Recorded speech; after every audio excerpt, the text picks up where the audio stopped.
Hello, everybody, and welcome to a new episode of the MinnMax Show, a place about games, friends, getting better. Hello, my name is Ben Hansen. Thanks for being here. I'm joined by Cal Hilliard. Hello. And returning champion as a married man, the return of Jacob Geller. Hello. Unfortunately, he married his cat. Ah. Yeah. That's a joke for the video watchers. Whirlwind tour of Europe over there, Jacob. You feeling refreshed? You feeling like a new person? Yeah, I'm feeling like we need to build some goddamn trains in this country. Yeah, it's just being impressed by trains. I took so many trains, and they were all great. I love trains. No, Joe Biden over here. Yeah, I can't imagine. Except he didn't build any, Chris. He thought about it. I just think about your beautiful bride looking longingly in your eyes, and all you want to talk about is public infrastructure on the entire No, Ben, cruise. this was not just me. Our honeymoon was designed around a train ride. We worked in either direction from wanting to take that Swiss Alps train. Wow. And it was a great decision.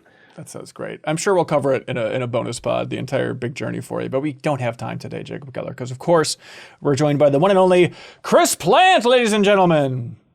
Hello. Hi, welcome. It's so nice to be here. Fart Night. I'm here to talk about my favorite new game, Fart Night. He's got comedy, everybody. You might not know from his tone of voice and his opening joke, but he hosts Post Games, which is a very, very smart, good podcast about video games. We did an interview not too long ago talking about the launch of this whole thing. Former editor-in-chief of Polygon, of course, and co-host of The Besties. That's the way you like to put it, right? Co-host of The Besties? Yeah, that's right. Yeah, I mean, you could call me the host and everybody else could just be, the hangers-on. That's where I like to think about the McElroy brothers. They've been holding me back for far too long. What have they done for us lately? Congratulations on Post Games. I kissed your butt a lot in the interview, but there's a good new crop of video game podcasts out there where it's just like, if you listen to Post Games, you will have a better, more well-rounded approach and viewpoint on what's happening in games, the history of games, the current landscape. It's the type of gaming podcast that you listen to and it's like, by God, I got something out of that. And so thank you for your hard work over there. Thank you. I mean, that's a very nice thing to say about a show that already has 3 episodes about porn games, which is really just the show that I'm making at this point, but I appreciate it. I look forward do those get more downloads? Genuinely? Is that like a... No, they really don't. I'm truly doing it for myself. And I honestly... Pulling back the curtain, I only just now signed with an ad partner, and it's not going to have an impact, but I didn't know if it would. So I was like, I'm going to get these out as early as possible. Smart. Know that I can do it. And then they're like, no, we don't care. I'm like, great, cool. I'm just going to keep doing whatever I want. Chris, while we're talking about your podcast, do you want to right now remove yourself from the running for the podcast award that the Besties is nominated against Pew Pew Bang in? What podcast award are we nominated Okay, for? this cool guy doesn't even know he's nominated for an Astra Award. What's the Astra Award? There's a picture of Brendan Fraser holding it, so it seems like a legit thing. But this is, shout out to Pew Pew Bang. It's nominated for Video Game Podcast of the Year, and they're up against The Besties. Oh, no, I'm sorry. Well, you're going to win. It's a better show. So that's very sweet. You heard step it here. 1.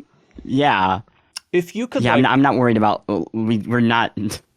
We're not gonna win that. Could you tank it just on the next episode of the Besties? Just make a lot of fart jokes. How does this even work? I'm always so confused by awards and how they work. It's very confusing. I don't know. I think Janet Garcia is going to go to the ceremony, and so she can try and dig up some dirt and find out exactly how this works and why this works. But best of luck. Cool. Is this in LA? I live in LA. Dude, go to it. Go with Janet Garcia. You guys can arm wrestle over at the table.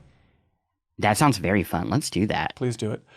We have so much to cover on this here episode of the podcast. We're talking about Absolum, the roguelike brawler that people are passionate about. Kind of came out of nowhere. I'm excited to talk about it. The game that came out of the opposite of nowhere, Super Mario Galaxy 2. Is a game that Jacob Geller has never played, and now that it's on Switch and Switch 2, we're talking about it, baby.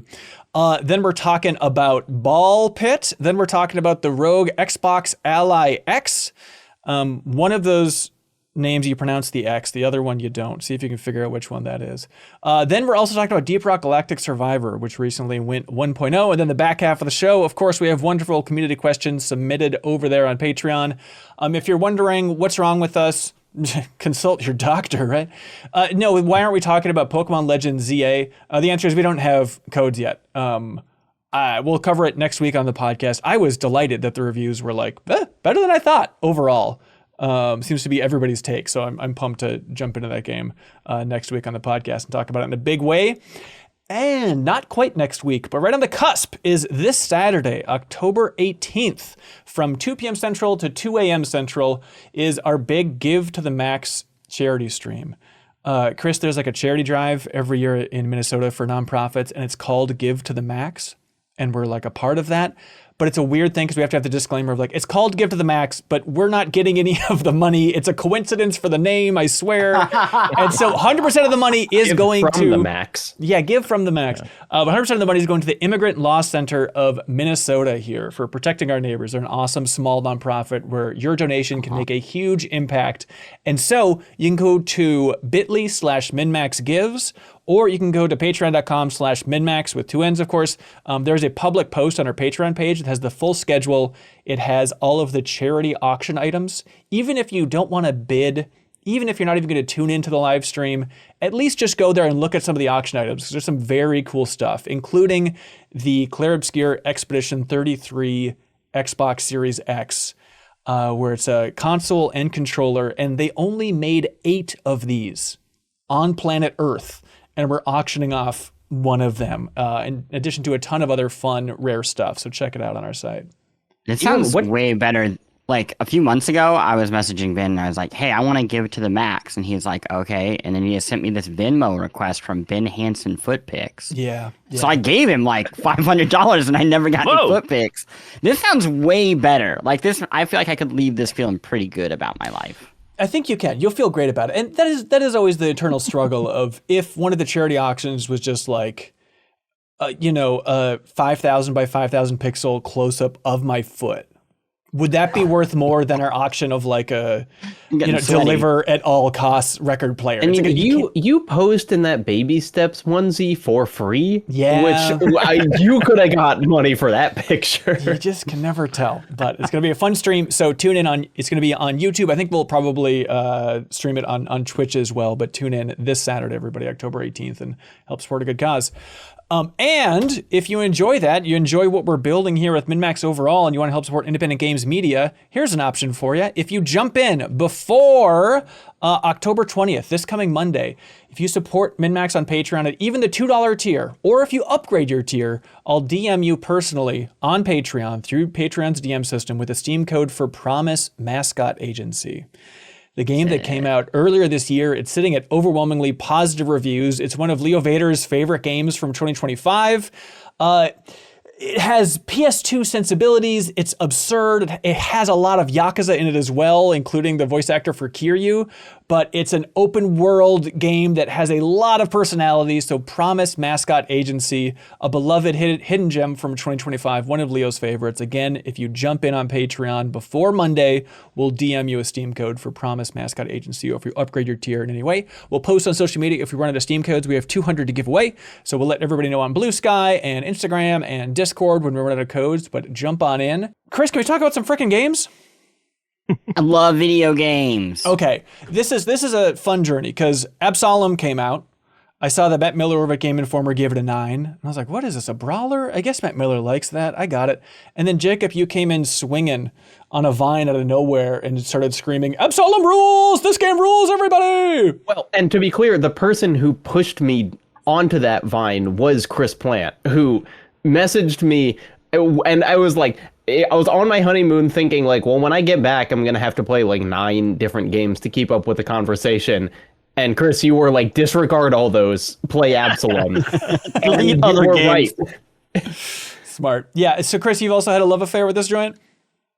Oh, yeah. It's so good. I mean, it's from the people who, in part, made Streets of Rage 4. It's hard for me to fully understand who makes what from this group of, like, Streets of Rage 4, Shredder's Revenge.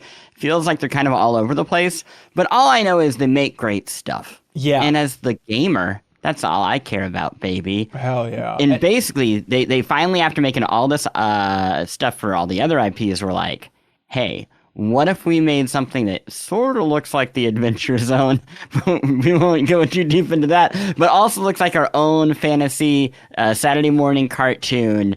It mixed with Comic Zone, and also a roguelike layer added on top of all of this like brawling beat 'em ups that we've been doing. Yeah, it's such a fun spot for studios to be in. So this is Emu is the publisher, but then Guard Crush Games is the developer. Yeah, they co-developed Streets of Rage 4, but just like Emu specifically, the fact that they have had so much experience making these licensed brawlers now, it just feels like that great unleashing of like, okay, what if we just took all the lessons from all these great IPs we've been working on and now just make truly the best brawler we can that's completely new IP, no strings attached, sprint, and they end up with a gem. But what did people think? I mean, how hooked in is everybody? And also, have many of you played it multiplayer? I haven't yet, no. So this is part of what I want to talk about is like, I'm okay with brawlers. I like Streets of Rage 4, but mostly it was like I appreciated the music and the aesthetics. You know, I'm not like a huge brawler guy. And I'm so in on this game, and anonymous multiplayer sessions, I have felt like I was playing Journey in terms of my connection to other people I was wordlessly making. Like, I really haven't had a co-op experience with a random person like this in years and years, and it just works so well here. What about it? I'm still in the early phase of this thing, and I love, it's a weird thing to be like, oh, brawlers are so important to me in the arcades, important part of my childhood. I think we've all had that epiphany as adults of just like, okay, brawlers, how deep can they really get? Like, you go back and play the Simpsons arcade game, and it's like, what was I thinking? Maybe I truly am an idiot for thinking that this is the best thing ever. So I am curious, like, what is that gameplay like, and how complex can it get when you're playing with somebody else? Or is it just feeling good about making real progress next to a stranger? So it's the game in general is really good at being as complex as you want it to be, where like I have fully beaten runs at this point. Like, I've like seen credits on this game, although it's a roguelike, so there are like more things to do after that. And those runs that I got through, I wasn't mastering like the parry or the deflect or anything. I was still just kind of button mashing with a really good combination of things. And when you're playing multiplayer, both of you are just button mashing with combinations of things, and you can pick things that will benefit each other's builds. But what's more interesting is that the game is really clever in that sometimes it will give you individual resources, so you each get to pick a new skill, and sometimes it kind of asks you to like, each of you will get one item, pick which one you would like. And almost completely, when I've been playing with someone, both of us have been really courteous in being like, I'm looking at that and I'm thinking, hey man, your build does more aerial damage, so you can take the item that does more aerial damage. Or just like, it dropped one health up item, you are lower on health, you take it. And just like having that wordless interaction with someone makes you feel so connected to them, because it's like, wow, we're not acting out of just our own self-interest. Like, we're actually both trying to like help each other through this in a way that's really amazing. And the game is really cleverly written where there's like just enough dialogue between each characters that is specific to each character combination that you will kind of, it's like, if I'm playing as the frog and someone else is playing as the puppet, there will be dialogue between us that is specifically between the frog and the puppet. And it's really cool to just get those like little pieces of story that kind of build this imagined relationship between you and the random person you're playing with online. Yeah, even though it's not like the most complex roguelike in the world, I think that is an interesting idea. Just like, you have to consider somebody else's build and kind of have a mental map of what direction they're going with their build, and that push and pull. Like, that doesn't seem like something I've done very often. Mm-hmm. I think the big trick for this game is the strengths of the genre, of the beat 'em up genre, are also its weaknesses, which is you can pick it up and play it instantly by bashing buttons and feeling good, and you don't have to worry about where to go because you move from left to right from point A to point B. So they had to solve for these like decades-long problems that are rarely considered. And the solution is One, with the banging the buttons, because you're getting all these random upgrades, Hades style, you're going to have different experiences each time because your builds could be completely different. There was a build that I had where I would, anytime I whack somebody with the mid-powerful move, it would capture them in a bubble, and then they would explode, and that would send waves out from them, but also they would catch on fire. And this is like after, 15 minutes of playing it, I had gotten to this ultra powerful thing. So there's variety. So they solve for that. And then the point A to point B, to avoid repetition, it's kind of FTL-ish, where you just a little bit are choosing different routes. Right. And even when you choose those routes, the story progresses based off what you did the previous time. So one time through, you might have gone through and helped there's a human versus goblin war, and you pushed the goblins back further, which allowed the humans to build a bridge, which expanded a route. But then the next time, the goblins are pissed at you, and they throw bombs at you right after you finish a mini-boss and can kill you before you even get to them. So it's not huge changes. I don't think these took a ton of time to create, but it's just enough that you're always a little on guard and a little surprised. And those small tweaks go so far to preventing tedium. Yeah, you need that variety. I should say as well, another thumbs up to the co-op. It has the best cross-story progression I've ever seen. And it makes it look effortless, where it's just kind of like when you are playing with someone, you will kind of be experiencing the player who has done less in the game. Like, you'll be going through their version, but at the same time, you can complete any story quest that you have up in their version of the game, and it will count for you. And all of the progression is like it doesn't feel like I'm playing, your version of the game versus my version of the game. It just kind of perfectly weaves them together, and so I'm never mad that I'm making progress somewhere that I shouldn't be. Yeah. Is it weird to play this so close to Hades 2? I know you played a lot of early access, but I think, Chris, was it you who described it on the Besties as it's Hades meets Castle Crashers is the easy pitch for Absolum, right? Like, does it feel weird to play back to back with that, Jacob? No, because the gameplay is so radically different. Like, it really does feel different. And also, this is a much smaller game. I have played 70 hours of Hades 2 at this point, and this game I rolled credits after 9. And there's more to do, but it's very achievable, and it's we should also say the roguelike elements are really they are really built to make you much stronger every time. Right. Like the unlocks that you're getting after each run that permanently stick with you are enormous. It's like you now have a resurrect that brings you back to health, full health, or you're doing 25% more damage in the air, or big chunks where usually these things are pretty incremental. Right. And so it's just it goes faster. I think I wouldn't spend nearly as much time with this as I did with Hades, but it doesn't feel like I'm playing two games in the same genre, because fundamentally this feels like a beat 'em up much more than whatever genre Hades is. Yeah, and I'm sure this combo has happened before, of the rogue beat 'em up, the rogue brawler, but nothing's really coming to mind for me, so it's nice to see this thing feel decently fresh. Streets of Rogue. Yeah, in a different kind of way, I suppose. Yeah. Kyle, you digging it? Not as much as you guys. Fuck you, dude. That's what it feels like. I played through I guess I did 3 or 4 runs, and I beat the first boss.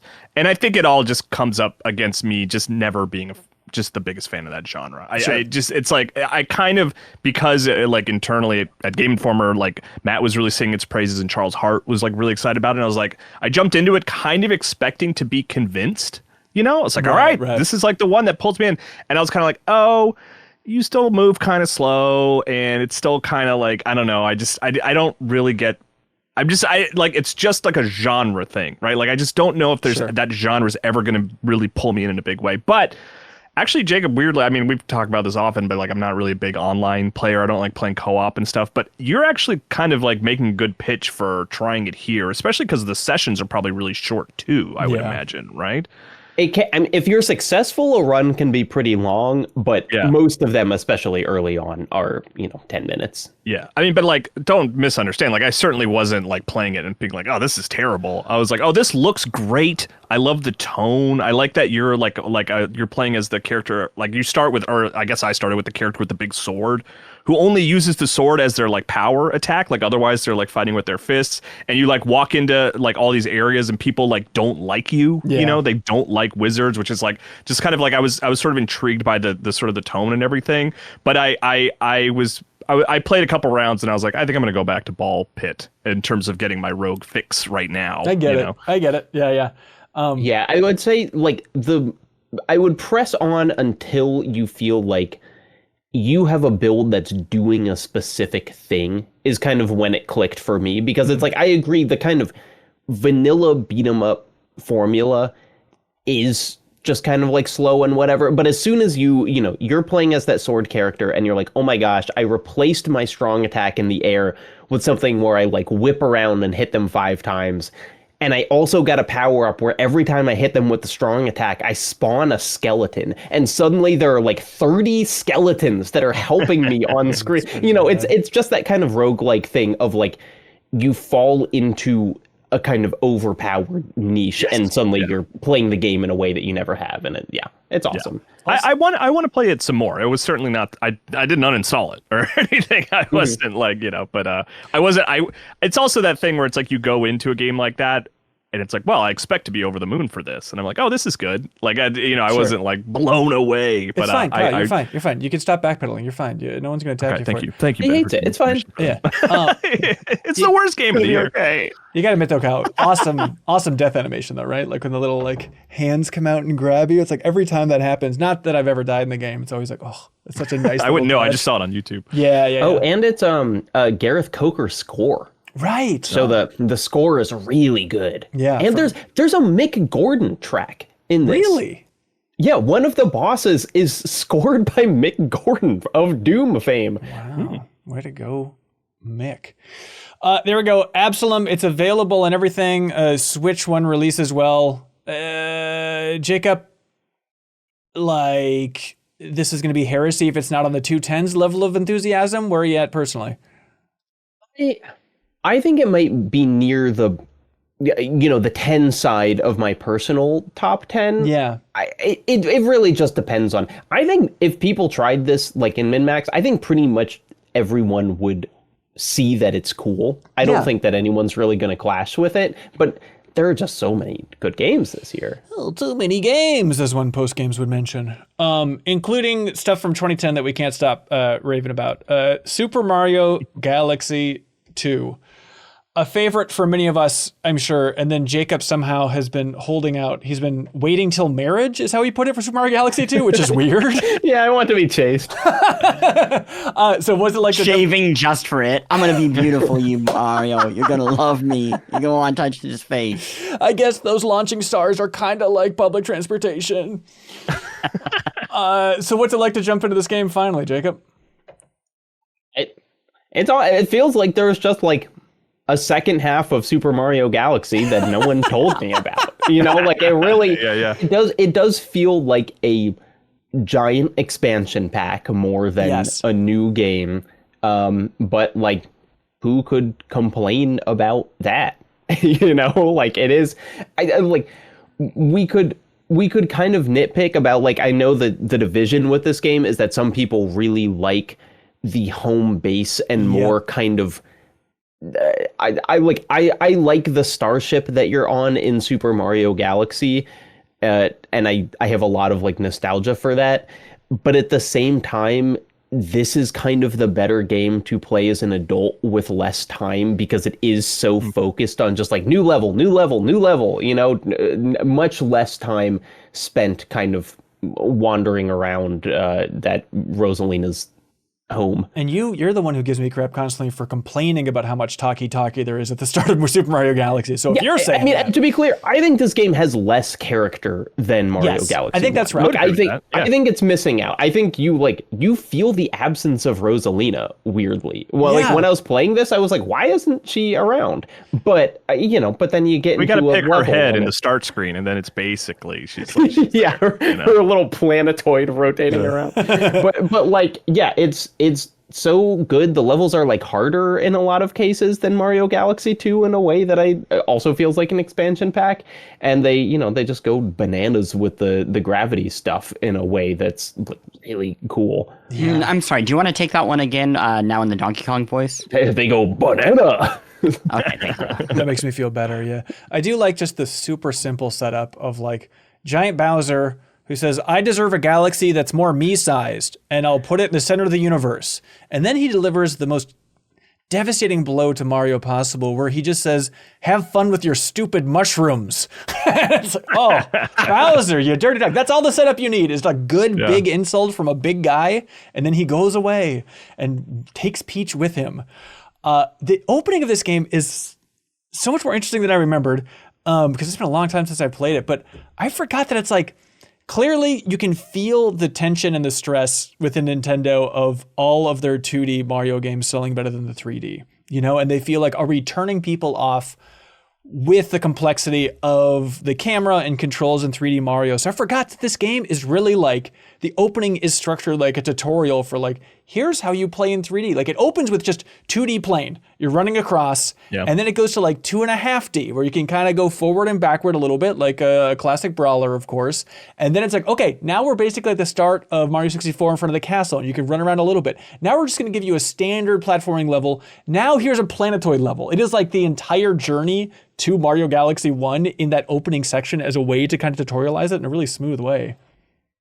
It really is. I always say Galaxy is 1 or 2, honestly, like they're kind of interchangeable, is my favorite 3D Mario. And like booting up 2 again kind of reaffirmed that for me, because that first time where you get on a planetoid and you can long jump like over the fence to go around to the other side, like that, it's still so much fun and sets that individual Mario game apart from all the other 3D Marios in a way that I really adore.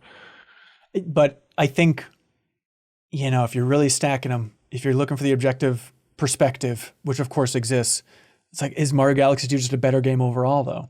It just loses the impact of doing it for the first time.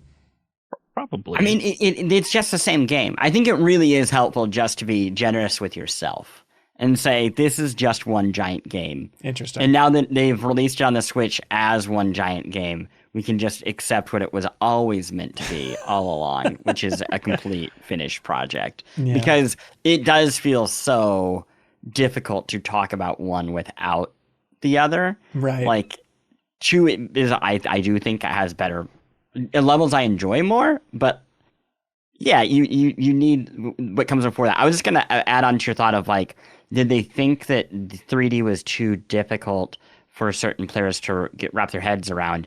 It is strange that the whole hook of the Wii was, we're, big tent. We're bringing everybody in. Yep.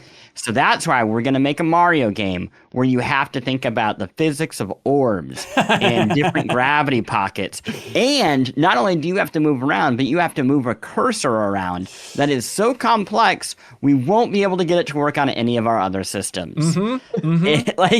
This does not, in my opinion, play that well on the Switch 2 in handheld mode.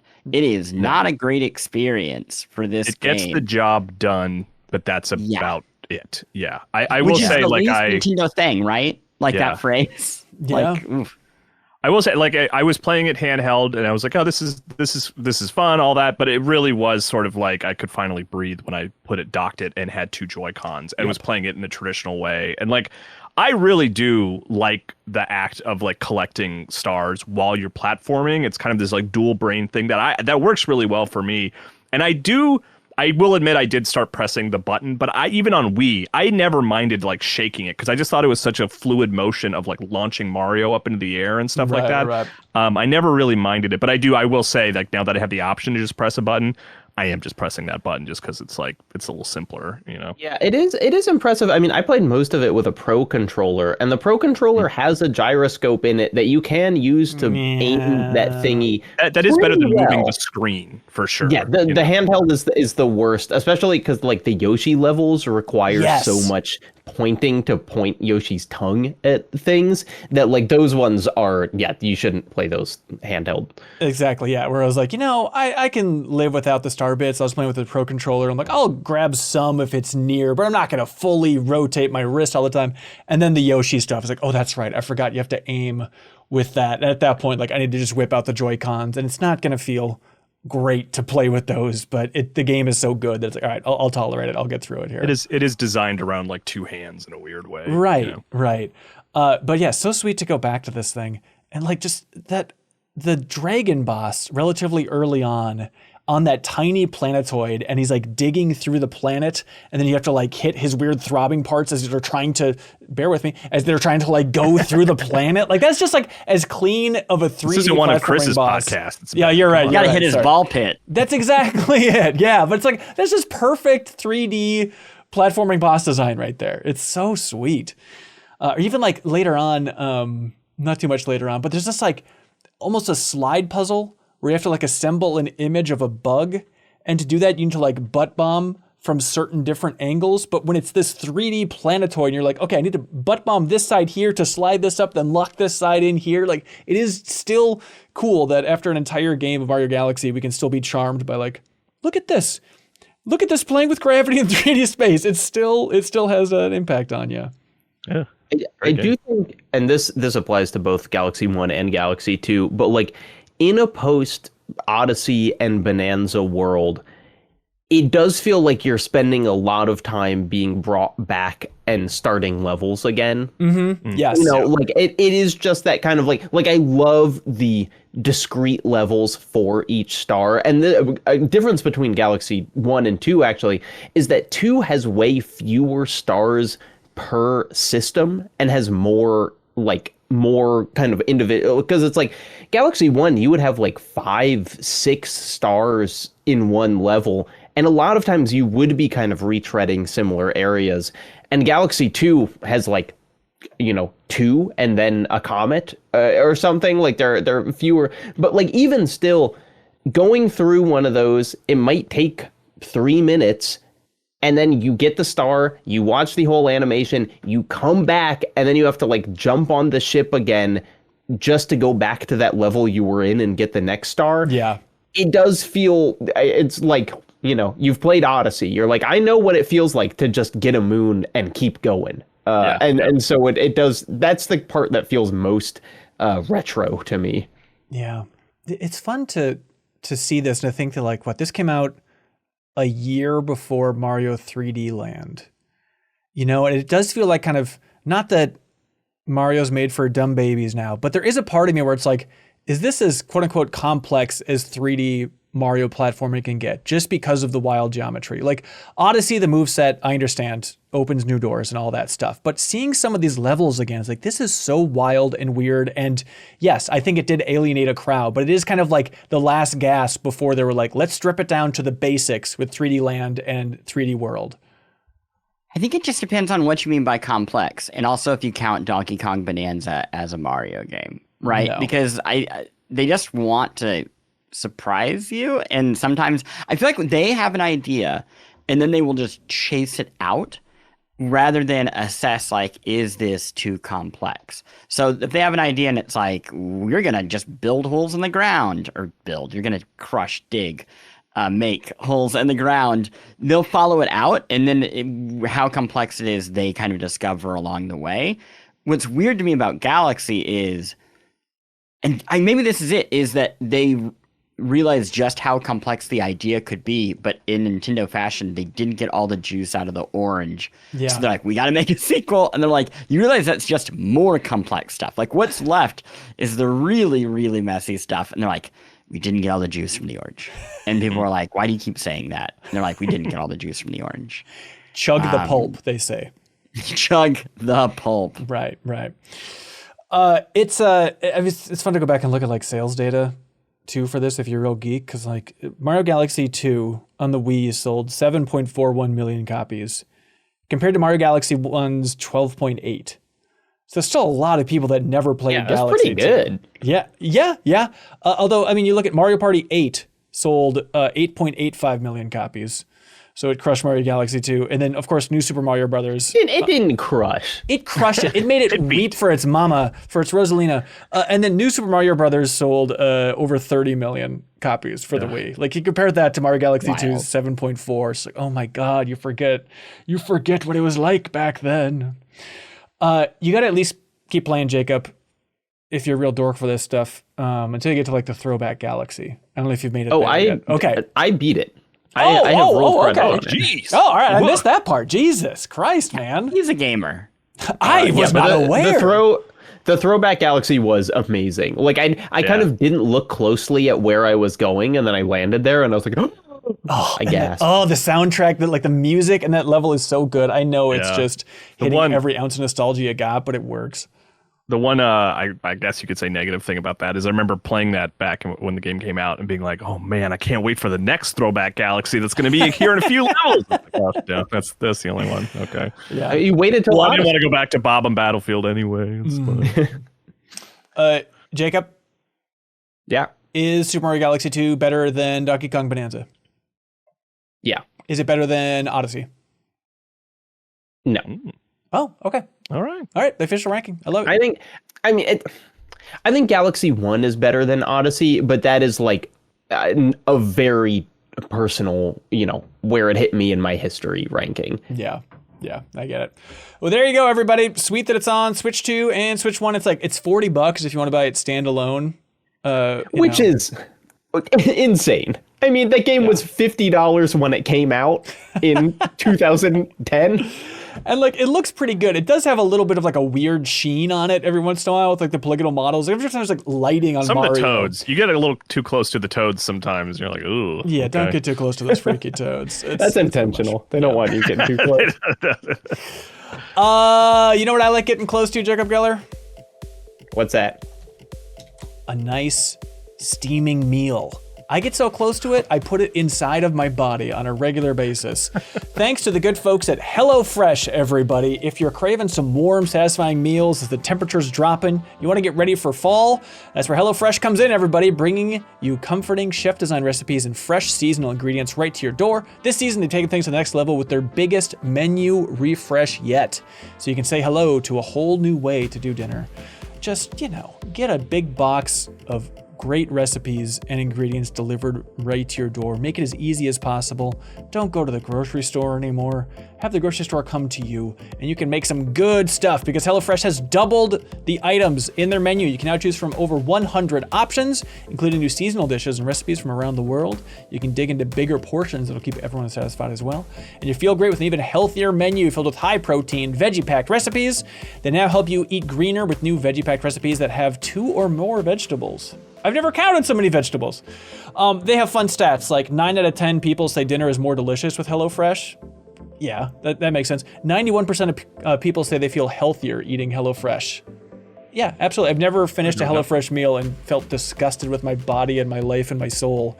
And that's why, of course, they're America's #1 choice for home cooking. So the best way to cook just got better. Go to HelloFresh.com/MinnMax10FM now to get 10 free meals plus a free item for life, 1 per box with active subscription. Free meals applied as a discount on the first box. New subscribers only. Varies by plan. That's HelloFresh.com/MinnMax10FM to get 10 free meals and a free item for life. Thanks to HelloFresh for sponsoring this episode in a big way. All right. Just like how you throw food down the pit of your mouth, we're now going to the big ball pit. This is a game I've been looking forward to for a while. I think I claimed it on our big 6-shooter bang episode, but this is from Kenny's son, who made Kenny's Hatbox. Was that the name of that platformer from a couple of years ago? That was so cool. That game rules. Yeah, and so this is Devolver publishing the game called Ball X Pit, Ball Pit, Ball Cross Pit, however you want to pronounce it. Easy pitch here. Welcome to gaming in 2025. It's a rogue game meets Breakout meets, I guess, a Dark Cloud, very, very light city builder that also is part Breakout. That's the genre mesh here. Yeah, Vampire Survivor's in there a lot too. Oh, sure. of course. Basically everything that would get greenlit in a pitch in the year 2025, that is what Ball Pit is. Are people feeling? I don't know how you all feel about this because you guys have gone back and forth. I feel like everyone's all over the place. Like, I'm super ready to talk about it. You kind of get what it is. I mean, Kyle, it seems like you're the hottest on Ball Pit. Yeah, I like it a lot. I was kind of I took, gosh, was it last week? Just off, just to make sure I'm using my vacation time. And I was like I had like Silent Hill F and Ball Pit, and like I'm still working on getting everything in Ghost of Yotei, which I really loved. And so I like started a bunch of games. I was like, oh, what am I going to stick with? And Ball Pit was the one that just kept pulling me back because it's like it has that Vampire Survivors thing of like just making you feel really powerful really quickly with a lot of stuff happening. Yeah. But it does it quicker. Like a successful Vampire Survivors run is 30 minutes. A successful Ball Pit run is like 12, you know? And it's also like, I mean, not to hammer too hard on the Vampire Survivors comparison, which is a game I also love, but it just kind of like streamlines some of the sort of indecision I have about Vampire Survivors sometimes of like, I don't really know where to go. You know, like, I don't know where I want to go with this, where like Ball Pit is very like, you have a vertical line and you're playing within here. And it's like, I don't know. It really just has been clicking with me. I just really, and it's like, it encourages you to jump around to different characters. There's even a character who will just automatically make all the choices for you, which I kind of like. Like, I'm just kind of like, let's a big piece of your pitch for this has been like, does Vampire Survivors require too much attention span? I know, it's embarrassing. I totally recognize that. It's so funny because like the big selling point of these types of games, rogue games in general, Absolum, is like the choices you make dictate like, you know, how your run's gonna go. But I've like gravitated toward this character in Ball Pit that's just like, I will pick for you, and then you'll get something cool at the end. Well, it'll be good. And yeah, I've just been really digging it. I like the music. I like the gameplay of just like that ball bouncing gameplay, just like really amped up and like significantly, like you're just shooting dozens of balls all the time and it's going crazy and you're just trying to find the right angles. It's just really working for me. I really like Ball Pit a lot. There's a lot to unpack here, especially when we're talking about Deep Rock Galactic Survivor later on in the episode. But it's like there is something to be said about a game where it's like if you just have it on your TV and play it, it'll make you feel good. But it's not. Yeah. It's not. It's a game that if you do one run, like you'll get it. I know. You're like I see. Yeah. I see. Yeah. Right. And that kind of makes me feel dirty and terrible. Of like, is this just? Have we gotten so good? Has game design gotten so good it knows exactly what dirty buttons to press in my brain and no one can resist the appeal of Ball Pit? Or is it just that good of a design and we should give it up? Give it up. I'm like so torn. This is the highest and lowest I have felt playing a game maybe all year. The first 4 hours, I am like, yeah, man, all of the chemicals are being released to my brain. I'm ball pitting. It's like, it looks like Breakout. Yeah, but more you're like shooting the balls. So you're like firing them off and you're picking all these cool areas to like send them, and you're getting all these like bonkers upgrades where it's like, oh man, I lit you on fire and I made you fall into an earthquake and I made you electrocute. Oh my god. And then out of nowhere it's like just swats you down. And it's like, you thought you were so good. You thought you were here to have fun. Well, you're a real piece of shit. You dirty boy. Go back and build your city. So then you go back and build your city and it's like, well, I'm glad that you're here. What if we slow it down dramatically? And now you have to build a city that will give you upgrades that will make you powerful enough to go in that other area. And you're like, yeah, I've done that before. And they're like, yeah, but what if also it had bouncing mechanics? Yeah. So you weren't really sure how good you were going to get at building stuff. I was like, what? And they're like, what if you have to manually move around every piece of the city every time? I was like, no, please don't. And they're like, what if the city gets bigger and bigger and you have to keep coming back? And I'm like, please let me go back to the ball pit.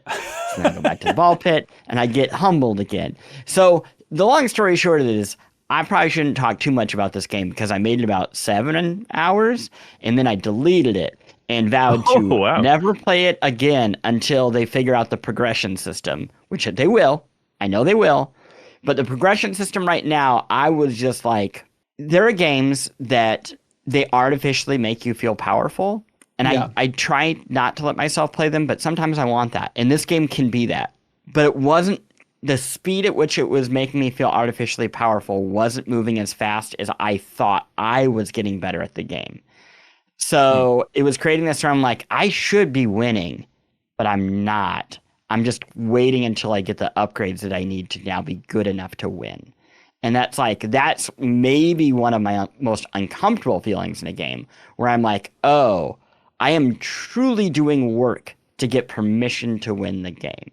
Right. And I don't know if that's true. Maybe I'm just bad at the game. That could also be true. But it felt to me like I was good enough to win, but couldn't because my balls weren't powerful enough. Weren't fit enough.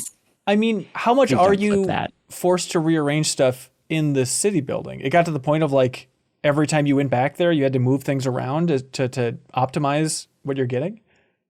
So the way that the city building works is you can build resources and you can build buildings. And the resources help you to build buildings. So you'll want to like harvest ore or wood or wheat or whatever, right? And then you also get money while you're in the runs. And somebody correct me if I'm wrong here. And then the buildings are different advantages. So they might unlock a new player that can do special things, or they might give your players more strength, or the buildings might have impacts in the city world where it will make things harvest faster. But when you build a building, it's not like just you pay to unlock it. You have to then also place it in the world and then hit it a certain number of times with your ball people. Right. So if you want to maximize your time and get those buildings upgraded fast, you need to design a layout where the people are going to like bounce across those. So it means that you are like, oh, if I'm in a harvest run, it's almost like I need an A-B version of my town, where it's like, oh, I'm focusing on harvest. I'm just going to fire people into that and collect a whole bunch of stuff. Or I am focusing on turning these buildings into upgrades so I can fire my stuff into that. Otherwise, you end up having to kind of manually swap the two in and out. Yeah, you want like town loadouts. I don't know if this is like a tip maybe, but my town is like an aesthetic nightmare. Like it's a disaster, right? Like traffic would be terrible if you tried to go there. But like basically what I've done is I have like trees and wheat in a hallway. And then the buildings I want to upgrade, I just like have on the side. And then it just like bounces around and upgrades all the buildings and collects everything. And then and when the buildings are unlocked, I just move them into the corner and I swap in like a new one. And I just kind of have that hallway design that at least for me has made it like not a lot of work, really. It's just kind of like, oh, I'll just send them off and then get back to playing ball pit. You know, I really don't spend a lot of time in the town building. I think I need to do that. I think that would be much better than me trying to maximize it. Because I was like, oh, I have 4 buildings right now. I'm going to get them all right now in one thing. I'm going to make a perfect little square. But first, I'm going to move 20 pieces of ore to make sure that I have that perfect little square. Yeah. I want to be like super clear, though. It's a great game. That's like, I deleted this game not because it's bad. I deleted this game because I could not stop playing it. Even when it was not bringing me joy. And like, it's incredible how good it is at that, where after the final hour or two, I was like, wait, what am I doing? Like, I can't stop myself. I have to like proactively prevent myself from doing this because I know I will enjoy it even more after a few updates. Interesting. Like a little bit more balance, and I will be It's a weird game that I've deleted and also think will probably be in my top 10 games. Like it could be that if the updates go well. It's a strange space. Or if you just see I definitely did hit a point where like I played a couple rounds and then I think I won, I don't know, like my 3rd or 4th run or something like that. And then what I think Chris, you're kind of describing, like I did hit a period of time where I felt like I was just not winning. I was like trying different characters. I wasn't making it to the end. And it took me arguably too long to get to now what I would consider to be like a good cadence of like, I pretty much finished the run and win every time. But it did take me a little longer to get there than was probably like what I wanted. This is my problem with it as well. I did not have the depth of journey that Chris had with it, but it was just the kind of like, I just don't want to do the city planning. You know, like the fun thing about the game, it feels like it's being held up by this thing that I'm not that enthusiastic about. and it is, it's like in Vampire Survivors and Deep Rock Galactic Survivor, you get resources on your runs, and then you just use those to buy upgrades. And this, it's like both getting the upgrades was harder, and maybe this is me just not totally understanding. Like, the resources were not exciting that I was getting in the town. It was kind of like one of those like 0.1% more balls launched per ball bounced per building built. And I was just like, I don't know what that means. Like, I don't know why I would spend time doing this. I'm sure that I'll have to get better at it, but it just wasn't compelling. And so like, I love when you're actually in the level, it feels so cool. But yeah, I just wasn't the other side of this seems to be asking more than I want to spend for this kind of game. Could you just describe like one of your best builds? Because that to me is the selling point. It is like kind of like Absolum. When you get a really cool build, can you describe like what chaos you were causing? Yeah, I mean, one of my more recent builds that was like really crazy is like there's one that you can like call in soldiers, I guess you call it, like from behind you to help like give you health and like stuff like that. And I had a run where I just focused entirely on that. Like I had gotten to a point in the game where I'd unlocked like 3 or 4 different versions of those. And so I just had like, I was doing my thing, which is like you just turn on the auto fire and you just kind of, dodge bullets and stuff like that. And then I just had like an army coming from the other side, like behind me, that I was just sort of getting out of their way almost, and that was like one of the sort of strangest, most interesting ones. But often it's like the big thing is just like Vampire Survivors, figuring out the combinations, of like, it's like, okay, I can combine, thunderstorm and fire, and then that opens up a new slot for something else, I also like the builds where you just focus, they call them baby balls, where you just like grab everything that makes them double up or combine or do more damage, and then it's like you're just shooting way more. And I have never ever not played it on the highest speed. Like you press the right bumper and you can speed up the gameplay. I once I discovered that was an option, I never went back to like standard speed. Like I just like the just sort of chaos of it, because it's all very manageable. God. It's not like speeding up the game makes it like significantly harder. It just moves things along faster. But when you have dozens, and I don't have time to play video games. What am I even doing with myself? You're a maniac. But like dozens and dozens of baby balls on that sped up speed, trying to process what's going on sounds absurd. Yeah. But it is cool. Like that's the fun thing is you don't really have to ultimately, right? You're just kind of trying to stay out of the way of danger while your character's just auto firing like crazy, and you're just like witnessing the chaos. Which is when Vampire Survivors is most fun in that last 5 minutes, when it's just like, so often you can just stand still and it's just like you're just a god, Yeah. I love the way this game looks though too. Like I love kind of the weird polygonal city that you see the wide shadow of it. Everything just kind of has a weird dirty look to it. But then in the runs, when you get like the fission and the fusion, it's like the weird distorted space-time as you're getting those upgrades and stuff. Like everything kind of fuses together in a psychedelic brown way. The music and the graphics are all kind of like darker than you would expect. Yeah. Like it's got a real kind of like almost like Darkest scary. Dungeon. Yeah, it's cool, and I love when you press start and it like just the first cutscene of the game where it's like this big, it's a Balbalon. And it's like a slow camera move around Balbalon, and then just like a giant comet comes and wipes it off the map. It's like it just says Balbalon has fallen. Hell yeah! I think it's my favorite Platinum game.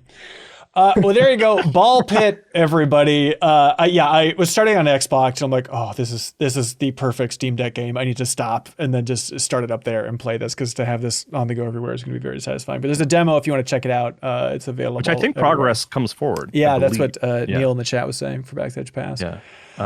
Just to answer the question before you ask it, Ben, I think personally it'll probably be on my top 10. I think. Nobody asked you, dude. No, sorry, I take it back. Okay, I was really curious, honestly. Ben over here. Yeah. I just feel like it's a broken record for asking everybody all the time. Is it in your top 10? Is it in your top 10? I like it. I like it. Hey, I could play this game on my Steam Deck, or I could jump in and play it on the ROG Xbox Ally X that Microsoft sent over for us to check out. This is the Xbox handheld that isn't really an Xbox handheld. It's not their full thing, but they're partnering with Asus to come up with the weird fusion of, it's kind of a portable Xbox if you squint, but realistically, it is just another handheld PC with a layer of Xbox over the top. Chris, I don't think you've played this yet, but you also have a basic ROG Ally X, is that right? Yeah. The boring man's? Which, I mean, I might as well just have the same thing. I get it. It's more powerful. It has the, quote, Xbox user interface or Xbox OS. My frustration with this device is maybe unreasonable, but I think it represents everything that is going wrong at Microsoft in one single machine. Okay. And the very idea of it breaks my brain. This is not an Xbox. The entire point of the whole thing, this is an Xbox. No, it's literally not.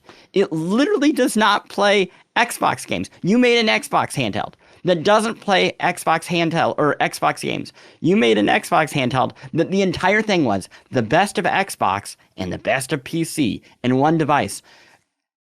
No, the best of Xbox is the Xbox games.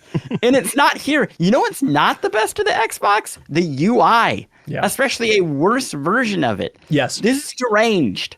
Like, it is so clearly a thing that is made as a partnership to get to from point A to point B as fast as possible. We need a handheld. We probably should have realized this over, I don't know, the last a gajillion years. Yep. But we didn't because we were betting on cloud, I guess. And now we need to get this to market ASAP. And the result is something that is quite literally not the thing. It is not an Xbox handheld. No matter which way you split it, it is a Microsoft Gaming branded thing with Xbox on it that plays Xbox Game Store PC games on a handheld device. The same thing that you can do with, spoilers, any of the handheld devices that have come out before this. Yeah, I have a question real quick. Were they always like upfront about that? Like when they announced it, was it my own assumptions that I would just log into my Xbox account and be able to play Xbox games on? Because I don't do Xbox PC Game Pass. I don't own Microsoft Game Pass PC games. I own a ton of Xbox games, right? And like that's what I thought this was going to be. But was that me just not paying close enough attention? And they were very clear about this from the beginning. Probably a little bit in the middle, because the situation is if you have Game Pass Ultimate, then you can stream your games, the Xbox games, on here if they're not on PC. But because Ultimate covers the PC Game Pass and console Game Pass, it's primarily just to have those PC games. But if it's in the streaming library, then you can basically stream some of your games to this device, which is such a bonkers thing too, right? You've paid $1,000 for this thing, and now you can pay $30 a month to stream. You know what it reminds me of is, do you remember when the Wii U launched? And I remember being at that E3 and they showed it and they were like, wow, a handheld Wii. That's brilliant. They're like really onto something here. They've really figured it out. They've definitely figured it out. And then at the very end, they're like, and it can only go 4 feet from your TV. And you're like, no, they didn't figure it out at all.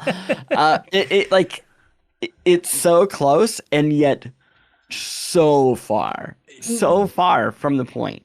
I hear you. At the same time, it's expensive. You know, the higher end version here, it's $1,000. Don't forget, it's also expensive. Yeah, don't forget. I mean, that's, you should definitely remember that. At the same time, it is an absolute beast. Like, look how thick this thing is. Heavier than the Steam Deck? It's slightly heavier than the Steam Deck. Okay. I think it's like 1.5 pounds, and the Steam Deck's like 1.4. Switch 2 is like 1.1. So it's a big chunky thing. And I'm a little bit mixed on it. Like, it is a lot more powerful than I expected. Jumping into these games is like, all right, let's, I guess, push it to its limit. Let's see what it can do. But even, before I get to that, even just like booting up games, like I primarily play on my Steam Deck. And so just booting up, like, oh, I'll play some Hades 2 on here. And it was like, oh, okay, playing on this 1080 screen, even for, to call Hades 2 graphically simplistic is too much, right? But even just a game like that, it's like, oh, this looks way better than what I was playing on Steam Deck. And so I was like, all right, well, what did I download to really push it to its limits? I was downloading and playing the Battlefield 6 campaign on this thing. And like it ran well for Battlefield 6, like in a handheld. It is wild. And if you plug it in, it activates like turbo mode where it's even more powerful. It can handle more and stuff like that. And so like if you really want an extremely powerful handheld, it's an option for you. That said, on the pros and cons side, right? Like I think I still prefer the feel of the Steam Deck. Like Chris, you've switched over to the ROG as your default over the Steam Deck. Do you prefer the feel of this thing versus the Steam Deck? Me? Didn't you say that you normally play on the ROG Ally? Ally? I did for a while, and then I realized I had bad taste, and then I switched back. Oh, okay, interesting. Yeah, no, it was better, and then the Steam Deck OLED came out after the original ROG, and then I was like, oh yeah, why did I ever leave this thing behind?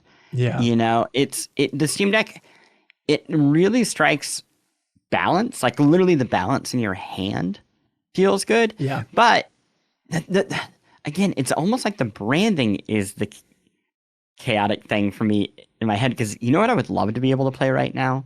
Dragon's Dogma 2 handheld. Interesting. I want to be able to play that game handheld so I can go back to it. I would love to be able to play a game that I realized as I was completing that sentence I can't say right now, but it should run on my Steam Deck, and it doesn't well, and I would love to have a handheld that could play it really well. So the idea of a more powerful gaming handheld sounds great right now. And I know that I could also, I'm sure, just rip the windows right out of that thing and put what I actually want on it so that I'm using that power and a system that I think actually runs really well. Yeah. So that doesn't sound bad. But then, like you said, $1,000 is not something. It turns out after going independent, you just don't have that money sitting around. It's tough, and it comes with a couple free months of Game Pass to take care of you there. But that is the stinker though of like this thing launching right after they raised the Game Pass prices, where I just canceled my Game Pass subscription when it hit $30. I'm like, that's all right. I think I'm done here, right? And so then now to have this, it's like it's so weird too to have this as the option where it's like, hey, it's more customizable. It can do more things. You can have different storefronts on here. You can easily have Epic on here. You can have your Xbox games more or less on here. You can have the Steam library. You can make it all funnel into the same spot. But it requires more tinkering. And it's so weird to be like, you can go for the quote unquote Xbox handheld, and there's more tinkering, and it's a lot of the Windows UI that you're navigating and stuff if you're the one to dive in there. Or Valve has the option that's just full frame, easy, big picture mode. It's weird to have Valve, typically associated with PC gaming, as the more simple, less tinkering option compared to Xbox. Like that is just the upside down world that we're living in. And so I think I'm going to stick with my Steam Deck overall, even though I can't deny that it runs great and the screen looks fantastic. But for the games that like I really want to play on my Steam Deck, which is stuff like Hades 2 and a ball pit, like I think I'm fine. I think I'm fine with the Steam Deck, and it's so much cheaper at this point. What, like the low level Steam Deck is $399 compared to the low level for the ROG Xbox thing here is $600. So I think I'm still in that camp, but it did impress me more than I thought. Let's assume this happens. PlayStation makes its handheld. Yeah. Xbox makes an actual handheld. And they give you access to your library. Like, that will pull more people in. Because I would love to play a lot of my old Xbox 360 era games, for example. That'd be fun. But I'm not going to turn on my Xbox to do that. Like, that would be a thing that I would do while I'm on a plane or something. But again, I assume that's like what they will do one day, right? Like, I mean, that's what I want. I don't know how typical a consumer I am, but I just want, I mean, hell, I would just want like a portable PlayStation 4.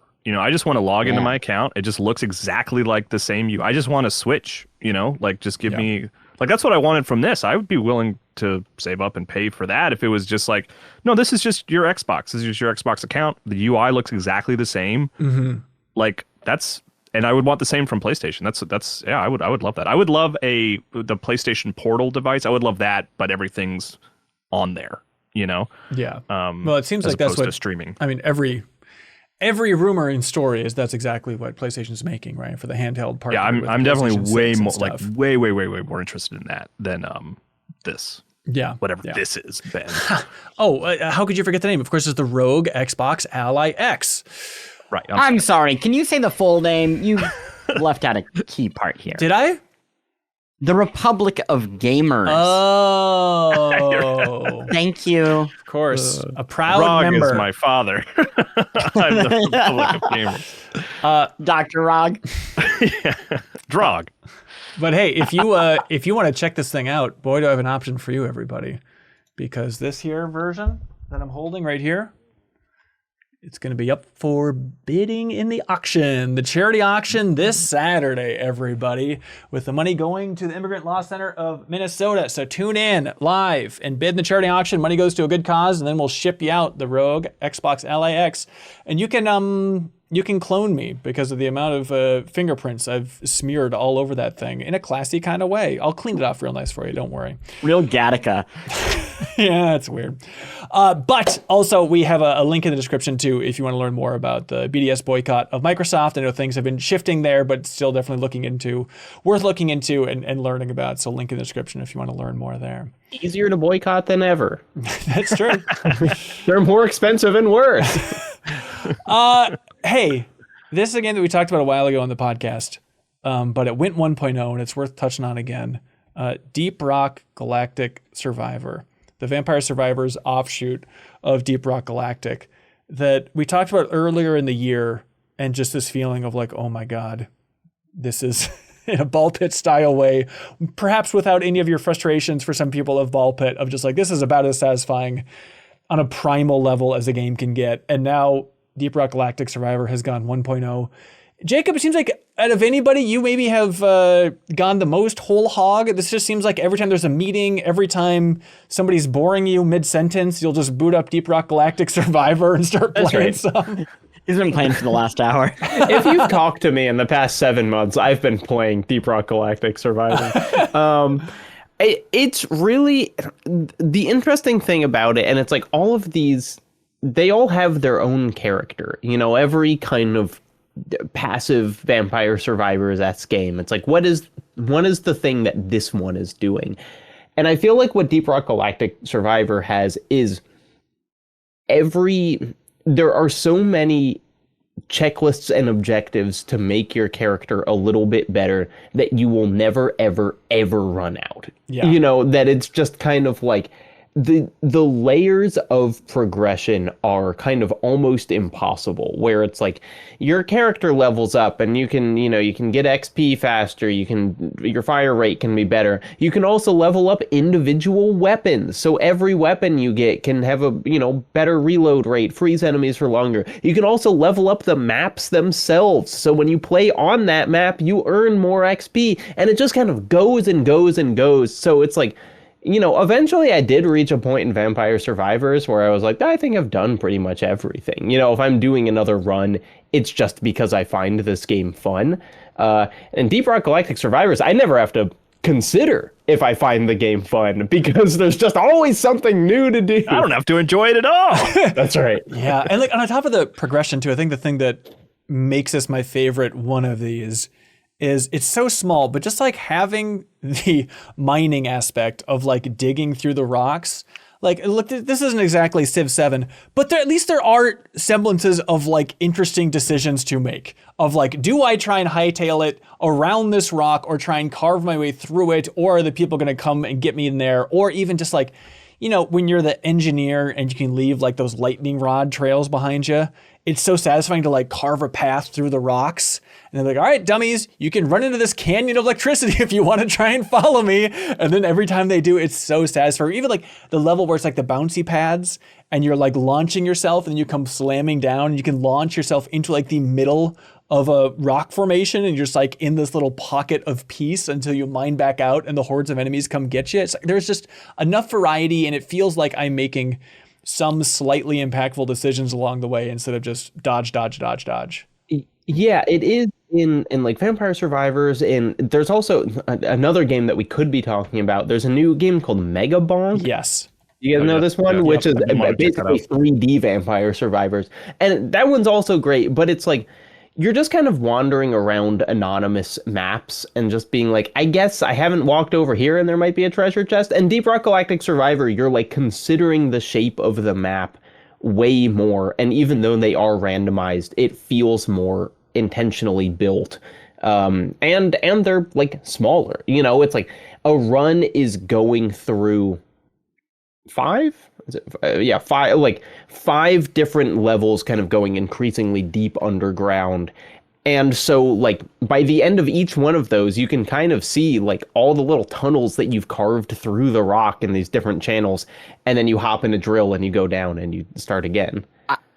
I think what this game gets is that the appeal of Vampire Survivors is defense is offense. Like, your character fires and does all those things, but that's not your job. Your job is to move around and stay safe, right?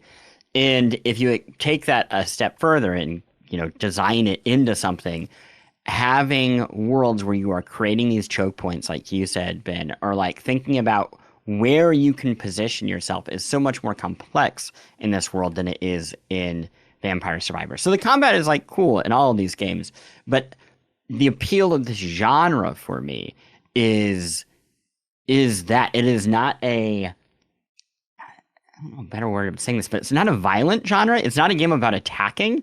It's a game about evading, and I think that's why it often gets compared to like shmups. Yeah. Even though that still is a super strange comparison to me.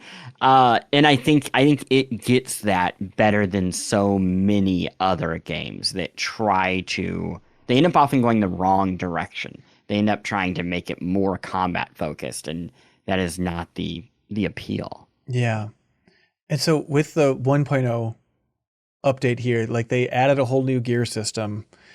They added more progression systems. Right. They said we had infinity, but that wasn't enough. So here's another one. And I saw some people on Steam, you know, the most recent updates were a little more mixed, of people being like, I don't know about the gear system. I don't know if I like it. Like, I think it's fine. I don't really understand the complaints about them adding that whole gear system. My guess is it's just if you've been playing this game for 50 hours, suddenly you're going to be kind of underpowered because now your gear also needs to be at a certain level in order to like play on high level maps. And so I think it's just, if you're jumping in now, you'll have a great time. And it's just people like me who have like already put so much into the progression system that it's like, wait, I need to start at 0 for this one, that now I need to go back to levels that were previously easy. That makes sense. Yeah. Cause it's like, they also added save slots that I was telling that like once it went 1.0, I booted it back up and my previous save was in save slot number 3. I was like, that's diabolical. That feels like the game developers trying to tell me, like, just start a new save, dude. Which I did, and no complaints, because it turns out it's still satisfying to go through here. But I could see why that would kind of rub some people the wrong way if you're slightly behind. So it's out on Steam. It was when it went 1.0, it was the 3rd most played game on Steam Deck. It is just the ideal Steam Deck game. Kyle, you're playing it on Xbox. How are you feeling about it? I haven't started it yet. What? Embarrassingly, I know I got it downloaded. I got sucked in the ball pit, man. I fell down the pit. I get it. I get it. Yeah.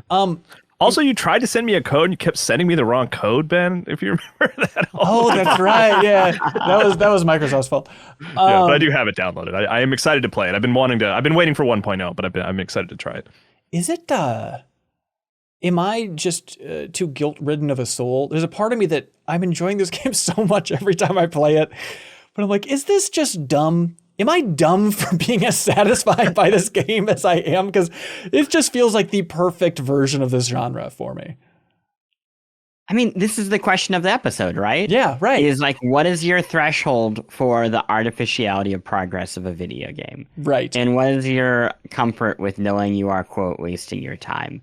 And like, what is wasting your time? You could roll this out. Robert Ashley should just burst through the wall Kool-Aid Man style and be like, life well wasted.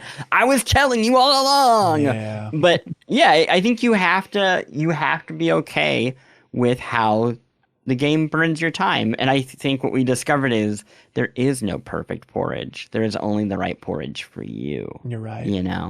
Like, I mean, And I also think of this as like, this is my video game version of watching Love is Blind, which is like, hey, it's fine to do that, but like, you should also watch something smart or read a book. You know, it's like, play this and have fun, but like, play Consume Me, or, you know, play Despelote, or do something that is not just like numbers getting bigger in your head. Because like, if this is if you only watch Love is Blind and nothing else, then like your brain's going to start getting a little warped. But if it's like, you know, your special treat that you do alongside other stuff, then that's totally fine.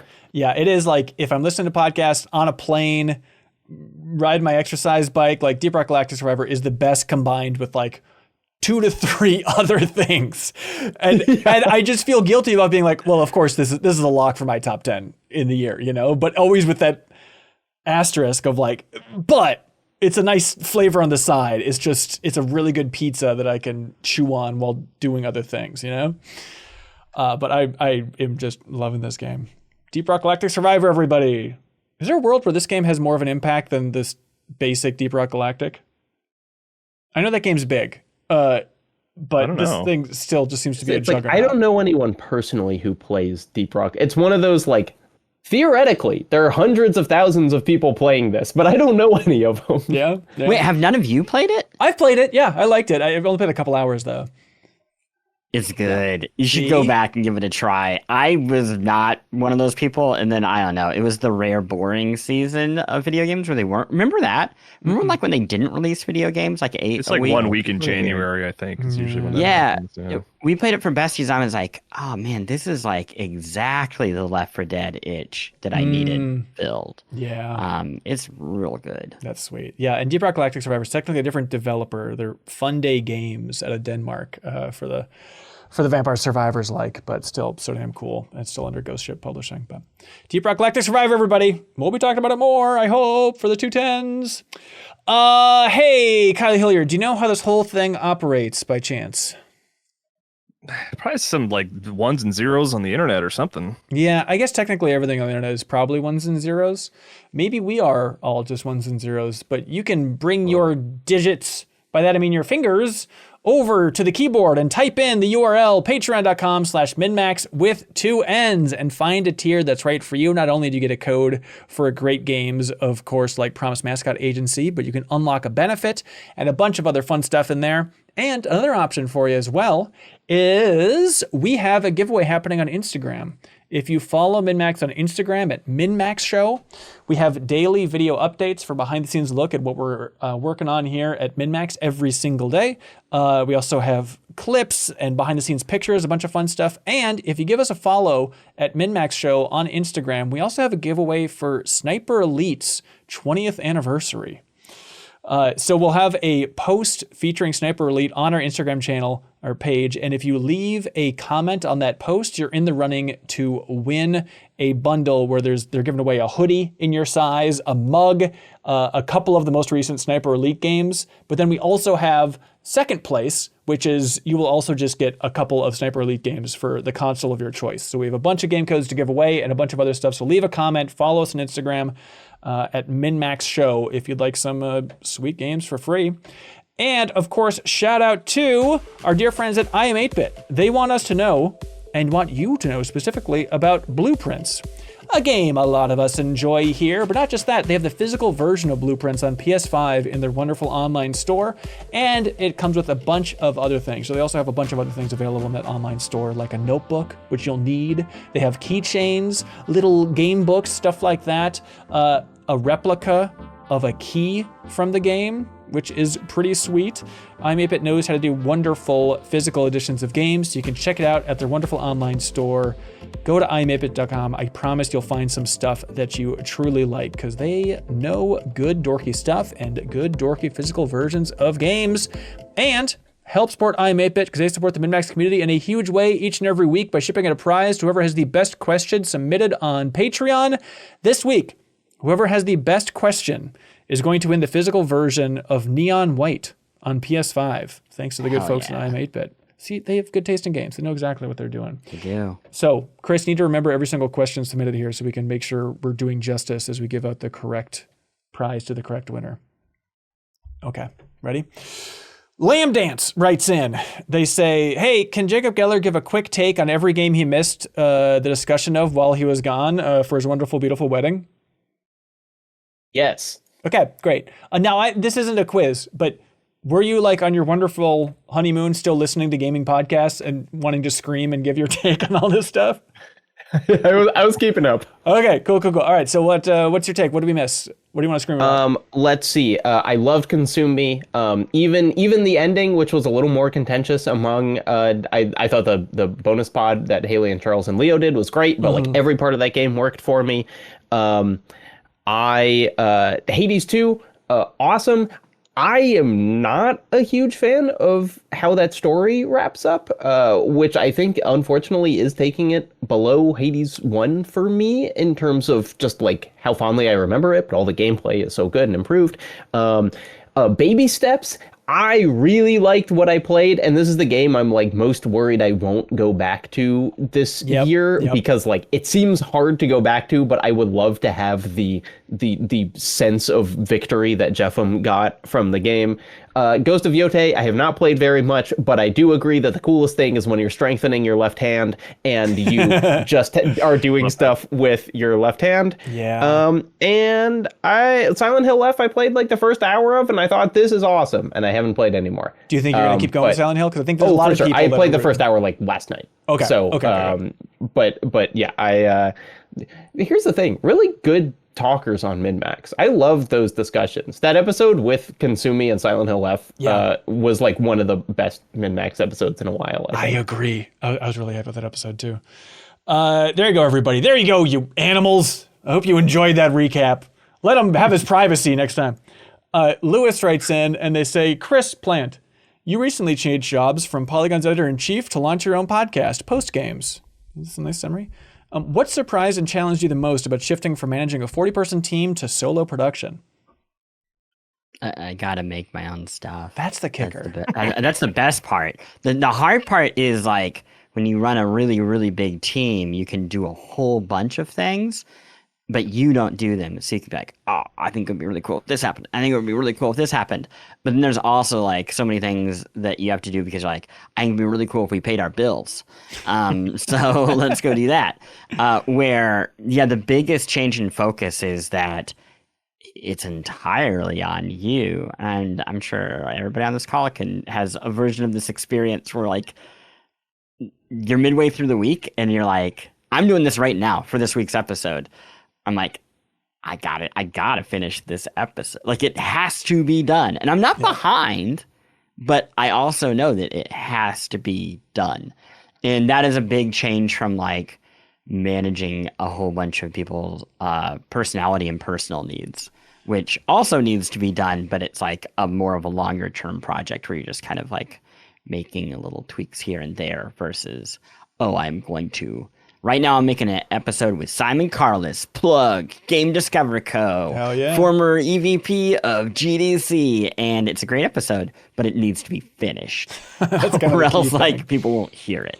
Yeah, everybody at Polygon was a saint. There's no doubt about it.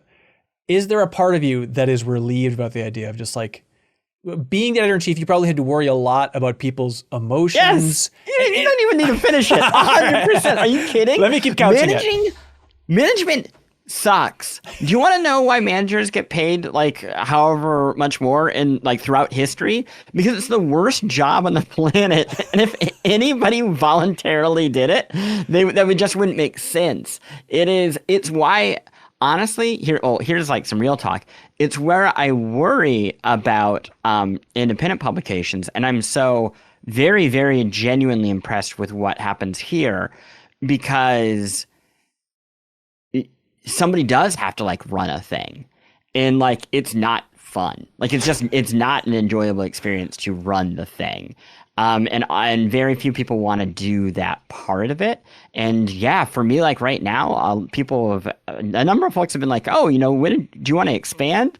And it's like, that is actually the number one thing I don't want to do. Like, I would be thrilled if I could do this show in a sustainable way indefinitely and not have to like get bigger, because that's just, I did that part in my life, and now I like get to make things, and this feels like such a joy to finally be making stuff. And how much of that is literally just, I don't want to have to worry about people's emotions. And not like you want to be a monster, but just like just feeling that weight of like just trying to manage relationships. It's not that I don't want to worry about people's emotions. It's that I want to have time to worry about my own.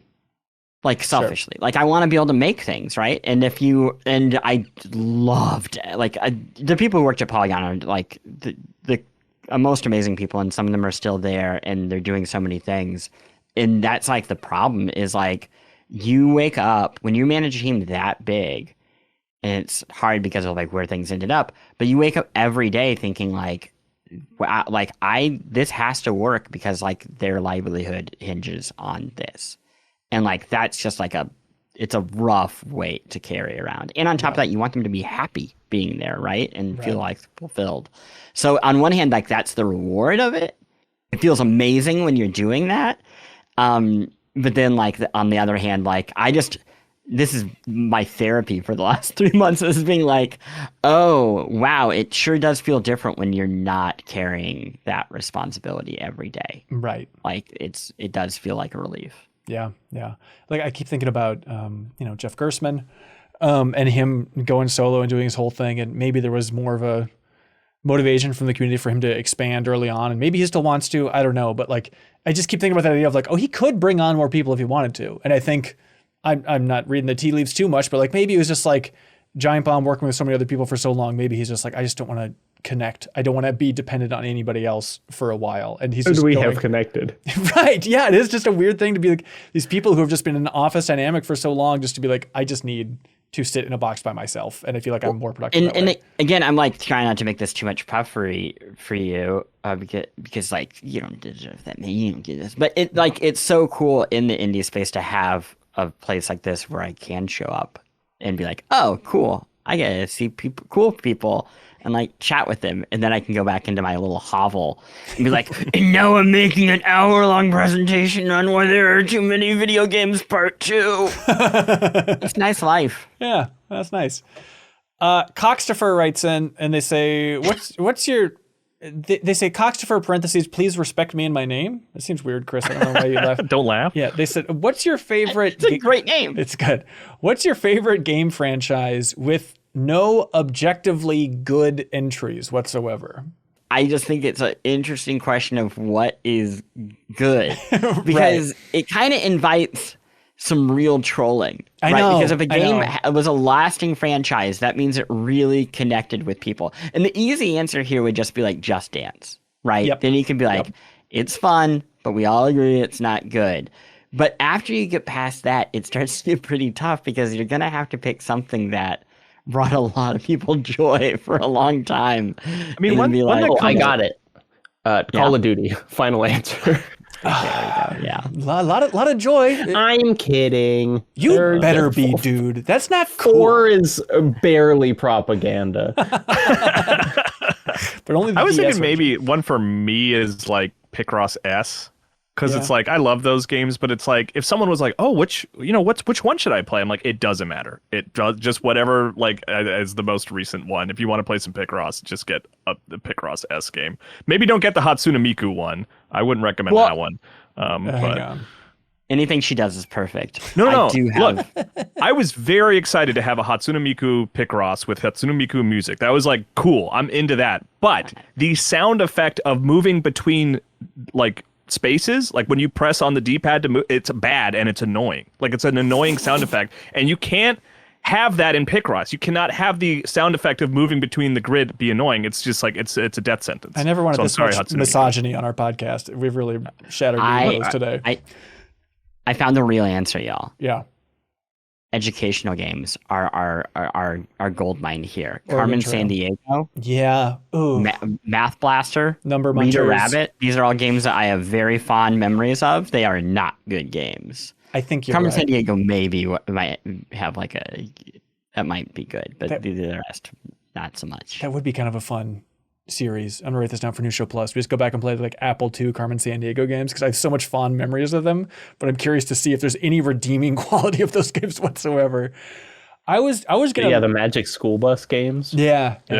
I was gonna choose to light the world on fire, And I've enjoyed these games, but if we're being honest, this is a place Final for honesty. Fantasy. How dare you? Close. Kirby?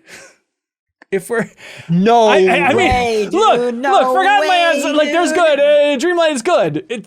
I guess I take it back. It's not good. It's pretty fun, but I don't know. Like, okay, I think that is a fair take. In that I would have agreed with you until the most recent one, the Forgotten Land, which I think is like low key one of the best games on the Switch. I think it's just unbelievably good. And I revisited it recently on the Switch 2 version, and it was a reminder of like this is a good game. Okay, you know? okay.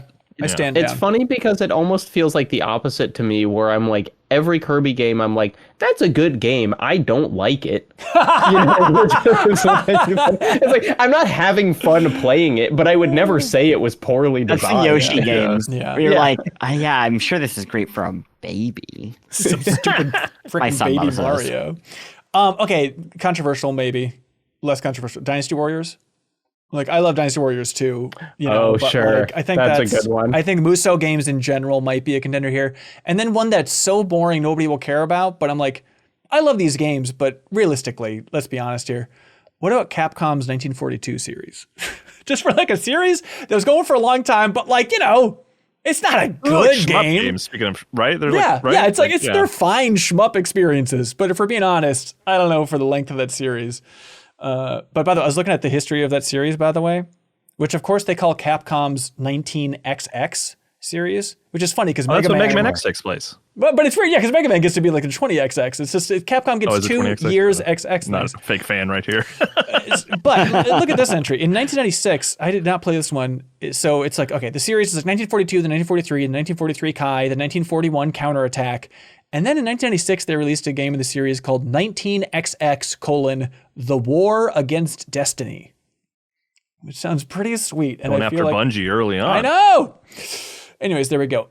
Keaton Johnson writes in, they say, in the latest Freak leak, did you see this, the Pokemon leak? No. I don't want to know any specifics, by the way. If you all know it or comments know it, I don't want to know like what's on the horizon, but industry stuff I'm curious about. So they say the budgets of the latest Pokemon games were revealed in this leak, and they were around 20 to 30 million apiece. Do you think Game Freak will ever invest more than AA size budgets into the world's biggest franchise? So specifically, I think the part that's really wildly fascinating to know is that according to this leak, Pokemon Legends ZA, the budget, not including marketing, but the budget was $13 million, which is astonishingly low. Just for a point until you watch the trailer for that game, and then you're like, oh yeah.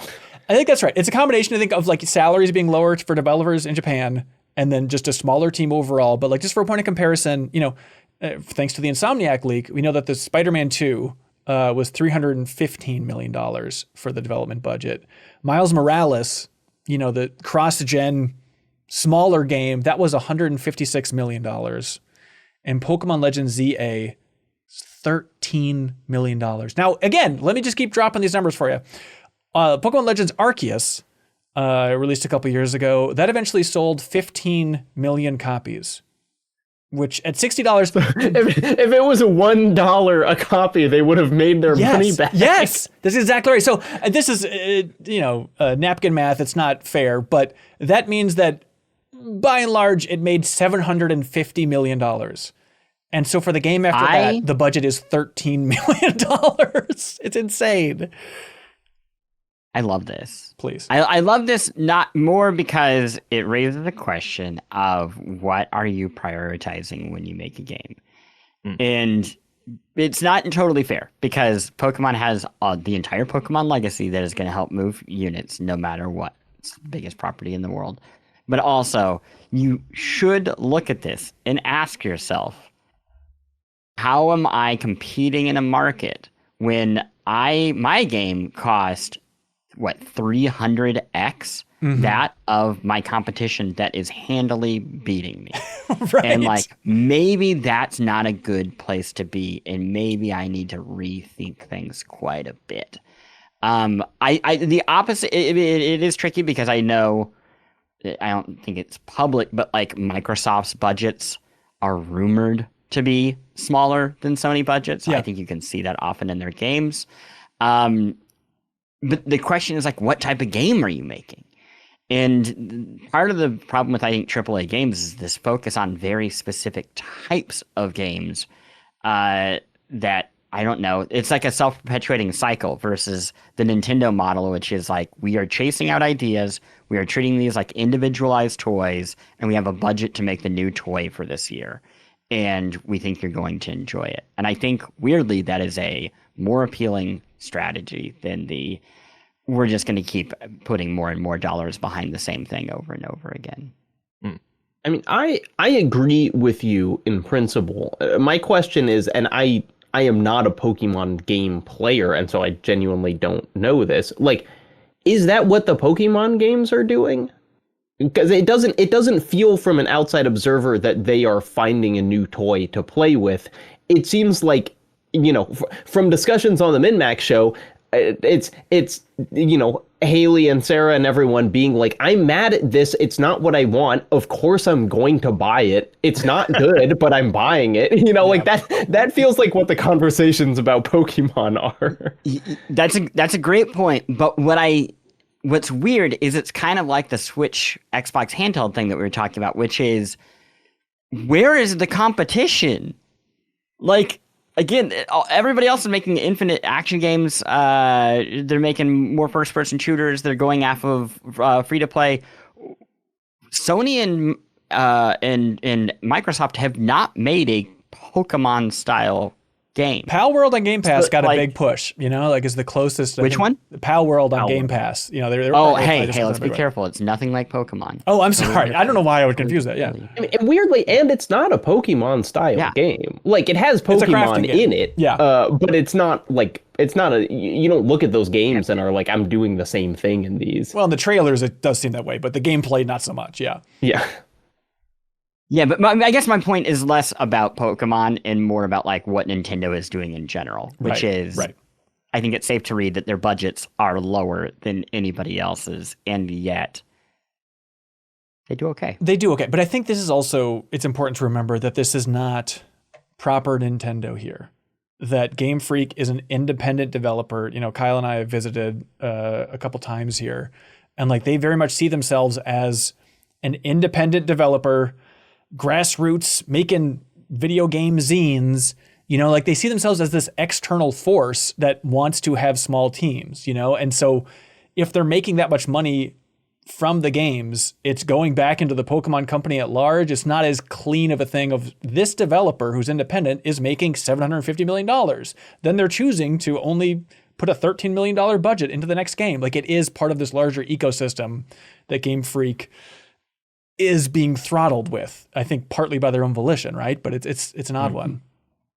Do you think that they're like, well, we know we're gonna make a whole lot of money on Timbo the Badass Elephant. Right. So, you know, if we're gonna make Timbo the Badass Elephant, we're gonna have to save up on all these Pokemon games, and we can come out with, you know, Giga Wrecker. Right. And Little Town Story. You gotta pay for those games somehow.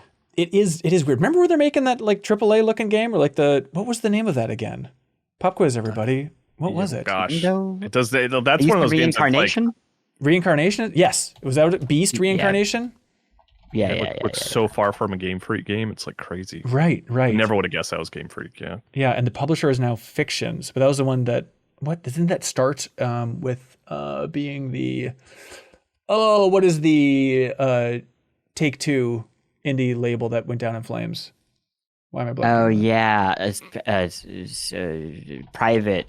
Private Division. Yes, the original Private Division game. Yeah. We got there. Anyways, weird situation. Shane C. writes in, and they say, do we talk enough about the fact that there's a studio called Supermassive Games and a studio called Supergiant Games? Also, says Shane, I get them confused. I think we should talk about it more, though. I think it should be part of the national conversation. Shane C. also says, what about Massive Entertainment, Colossal Order? We could even throw in defunct studios like Big Huge Games and Humongous Entertainment and labels like EA Sports Big. We don't see movie studios or book publishers doing this. Why do game developers specifically seem to be obsessed with being the biggest? Big Mode, also, just to throw in another one. Also, the full name and the original name for Epic was Epic Mega Games, which I think also falls into this camp. Megabytes, big. I don't know. It feels to me like gamers don't have good taste. It's like all of these names are like, what if we named a studio Epic Games? It's just like a whole industry of people doing that. Classic. Well, it's funny. I was playing Ghost of Yotei recently, and like thinking of like Last of Us and stuff. Like, I think Naughty Dog is like a terrible developer name, and I don't think Sucker Punch is a particularly good developer name either. But they're like some of the premier video game creators in the world, you know. Also, mark your calendars. Naughty Dog is what happens when you use your AOL screen name for the rest of your life. Yes, that's a great way to put it. Also, Jacob Geller, I want the world to know that you don't think Supergiant Games has good taste. The most tasteful developer on planet Earth at this point. Even they want to be cool. I think they could have picked better. Supergiant's a fine name, but it's just kind of like, I don't know. What's the best game developer name? Maxis. It's cool. What about like ZeniMax Holdings? Yeah, that's good. It's romantic. Like a Square Development Group 2. Yeah, Division. Nintendo EPD, right, is like another one. Right? Don't get me started. The more boring the name, the better the game, it seems to be. That's it. Intelligent Systems. Boring. It's like, okay, yeah, they're the best. JT Denton writes in, if you were in charge of making a video game out of the Bible, what would you do? Anybody can do it. I've been thinking about this. Remember that game, I Am Jesus Christ? I just looked it up. They say it's still coming this year. They, I've been looking at them. I'm giving a shout out to any MinnMax listeners in Boston. I'm giving a talk in Boston at the Jewish Film Festival about what is a Jewish game, and I've been looking at I Am Jesus Christ. What if you made like a Crusader Kings, not in terms of being Crusader, but like lineage? You know, you make a game about generations, because it feels like that's what's so important to the Bible, is like this person begat that person over and over, or even like a rogue legacy, you know, just like rogue legacy. You're just going down of like Moses, Abraham. Also, yeah, Isaac, Bagat's a pretty cool name for the game too. It kind of like gets to the whole point. Bagat! You can really yell it, and it has an exclamation point in the title too. So, but do you have to choose, or it's like maybe Cain and Abel, who kills who? You get to bet on it. Just a visual novel. Is that what you're saying? This is your excuse, Ben. Like, you're bringing this question up to pitch your long time. I didn't even think about this. Yeah, it's the only game that I've ashamedly pitched to developers, not in a sincere way, but being like, come on guys, I genuinely think that if Traveler's Tales made the Lego Bible game, they could make a gazillion dollars. I really think it'd be good and it'd be interesting, and in America it would sell like hotcakes. What do you think their Lego based gag for the crucifixion would be? Oh, it'd be like, the spear, it'd be like the little hands would pop off, right? They would like come out of the sockets. Oh no. Oh no. Or it would just be like affixed to the cross. Oh God. Right. I was gonna add, you know, if we can include non-canonical, I'm pretty sure the Gospel of Thomas. You ever read this?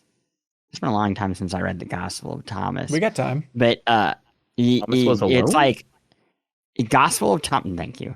The Gospel of Thomas is Jesus between being a little kid, like baby, and being an adult. So it's like Jesus. Oh, the part that the Bible skips, right? Yeah, and he's like not nice always. Yeah. Like he like blinds his neighbors at one point. So you know, it's Jesus doing his own thing. You know, really finding himself. Not listening to dad. So I think I would want that. Like, let me get Jesus the Teen Years, the video game, and then we could sell it as kind of like that's a the title right series. There. Jesus the Teen Years, the video game. Edgy, hot Jesus. Nirvana the band, the show. Right. It's good that I'm covered in money right now. Yeah. I mean, there's stuff like El Shaddai, I guess, that's biblical inspired and stuff, you know, if you want to go that route. But like... Sorry. Can you say the full title again on that one? Was it like Revenge of the Metatron or something? Ascension of the Metatron. I'm sorry. Well, all right, dorks. You're thinking about the third Transformers movie. Yeah, sorry. Completely different. Is there something for like a rogue game where you play as Job and like just a bunch of bad stuff happens to you and then you got to start your run over? A Job-like? The Job-like? Is there something there? What was that first game in UFO 50? Oh yeah, I can't remember the name of it, but Morthal or something. Right. That kind of felt like a Job game to me, where it's like you just take a step and then a big rock falls on your head and it's like, play again. That feels like what you're describing. Yeah, that is the game. You're right. They should rename it. Daniel Dwiggins writes in with a killer question. They want to know, and it's a fair question, what would be scarier? If all of the stars in the night sky suddenly disappeared? Or the ocean suddenly became completely transparent and you can see everything all the way down to the ocean floor? That sounds sick. It'd be scarier if the stars disappearing. Yeah. The oceans, I would be like, what weird version of pollution is this? The stars, I would be like, the universe has been wiped out. I guess you're right. Yeah, it has abandoned us. Right, but it's like, thinking that God has abandoned you versus seeing a shark 100 feet away. Like, I don't know. I can't choose. Like, I can't choose. Come on. That's spooky stuff, man. Also, you don't have to live near the ocean. Right. But you got to live it wouldn't affect us at all in Minnesota.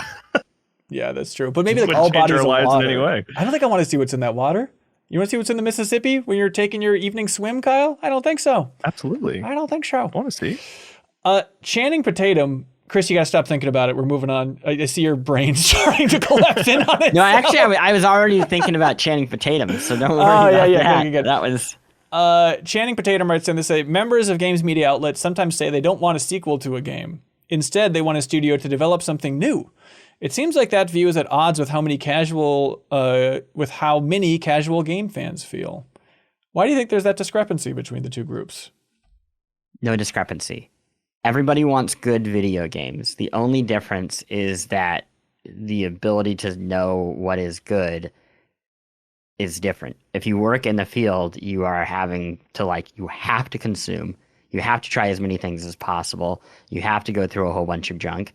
If you have a job that has nothing to do with this, and you only have 5 minutes in a day to care about a video game, you're just looking for whatever is good. And what is good is probably going to be something that you're already familiar with. You would be just as happy playing something that isn't a sequel, but you're unfamiliar with it, and therefore you might not give it a try. Like, I truly believe everybody's just looking for joy in their life. Mm-hmm. Sequels are just a shorthand for joy for people who don't have time. Right. Give me the feeling I had before.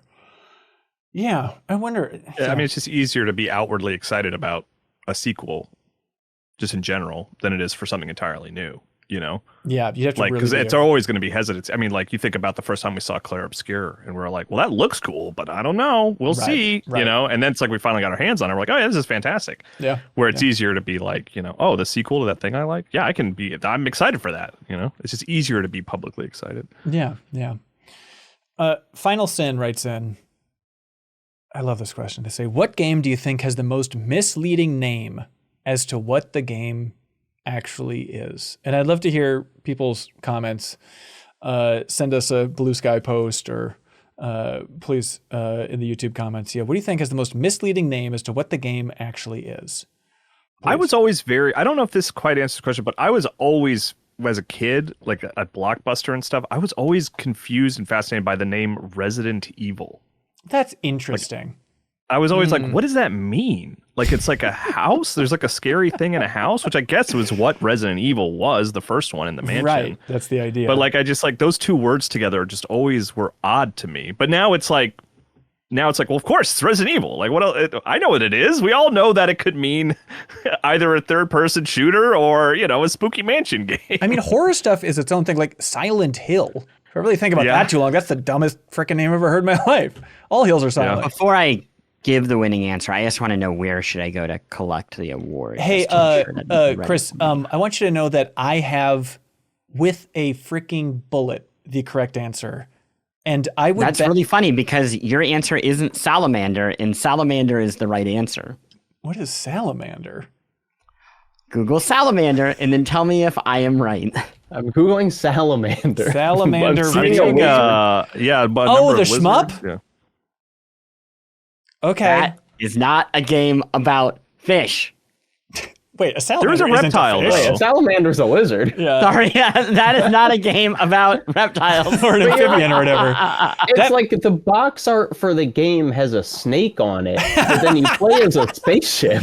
That's pretty good. That's pretty good. Unfortunately, Chris, you have to sit down. Wait, can I have the losing answer before you say the winning one? I guess so. Final Fantasy. Yeah, I think that's an option. No, it's not. There are going to be 15 more of those. Right. Okay, is everyone sitting What about down? Mario Brothers? Kyle, warmer. I want to prepare everybody for the haymaker to the side of their goddamn heads. The answer is Mario versus Donkey Kong.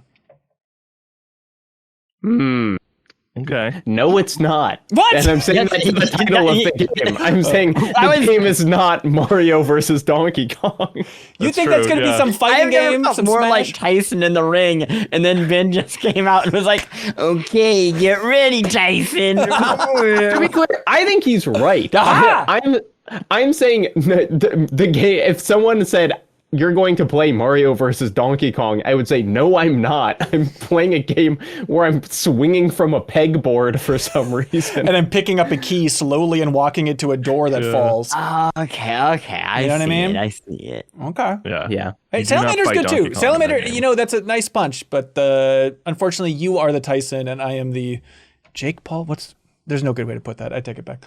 Yeah, we've walked into some bad Sorry. territory. To follow up on last week, Peter Gallagher wrote in, because we talked about, can any video game survive losing its main character?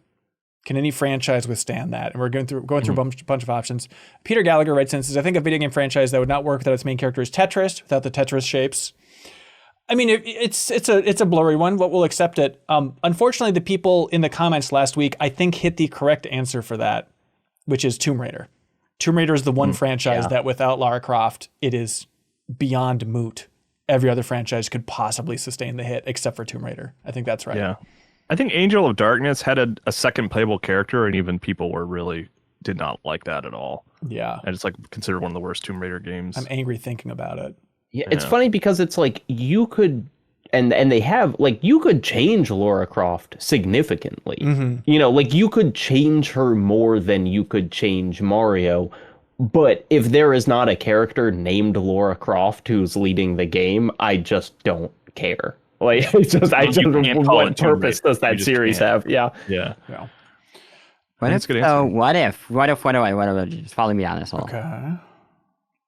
What if it's a dude, who wears like jeans and like let's say like a leather belt, maybe like a thermal sweater. Oh, and his shirt's like half not all the way tucked in? tucked in. Right. Yeah. Right. Oh, and does he have him Master Chief? Done? Yeah. Okay. Cool. By the way, you want to hear like this is too easy to connect the dots for like state of Xbox overall, but I really had this weird moment the other day where I picked my kid up from daycare and all the kids were running around at daycare with Master Chief like Halloween masks on. What? And I was like, what is this? My kid's like, I'm a monster. And I was like, well, technically you're a soldier that fights kind of aliens and monsters. He's like, I'm a monster. I'm like, okay, yeah, cool. And I was really thinking, Don't tell him what the suit does. Sorry. Right. But I was thinking about it like this is the state of the Halo brand where clearly this was probably just like for $1.99 you can get 14 Master Chief masks on deep discount after a Halloween. So therefore it's just like bottom of the bargain bin.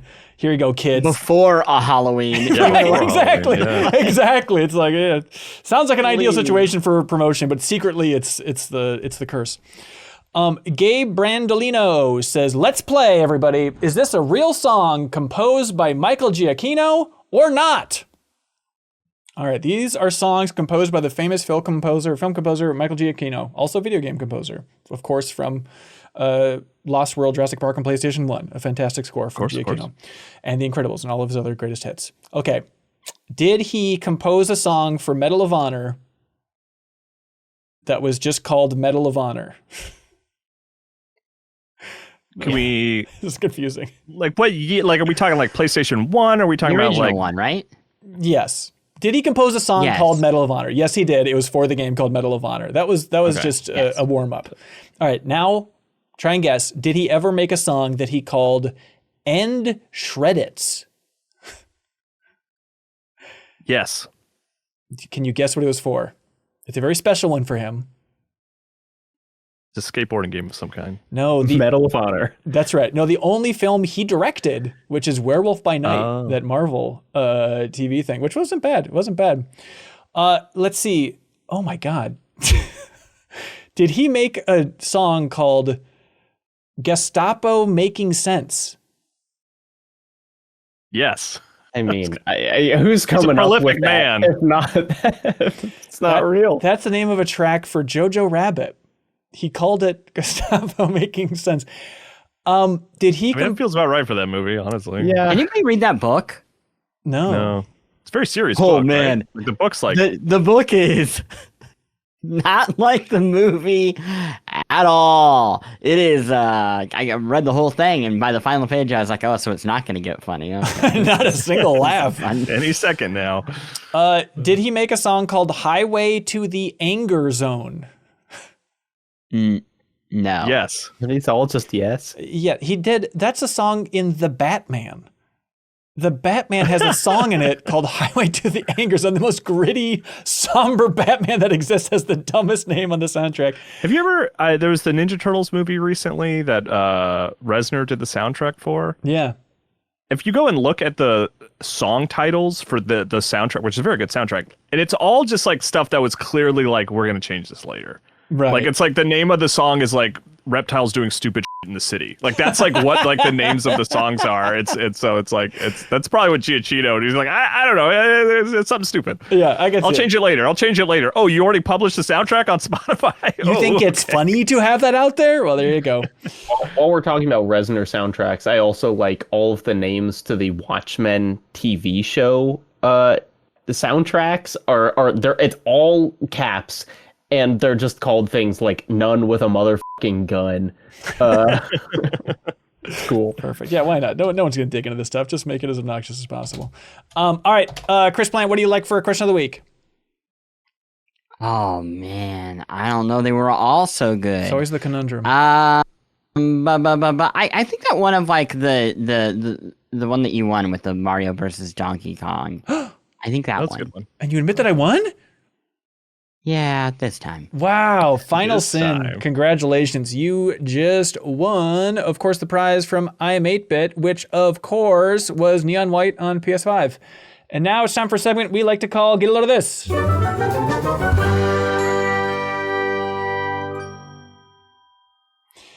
Hey, get a load of this. There was a YouTube video podcast I've been meaning to get to for a long time that I finally just blasted through. And it's just a nice reminder that, like, interviews with game developers and creative people, that's all well and good. But when you can get an interview that's conducted by somebody who knows the ins and outs of that person's life so much more, unless they're just really trying to sugarcoat it, it's always so much more insightful.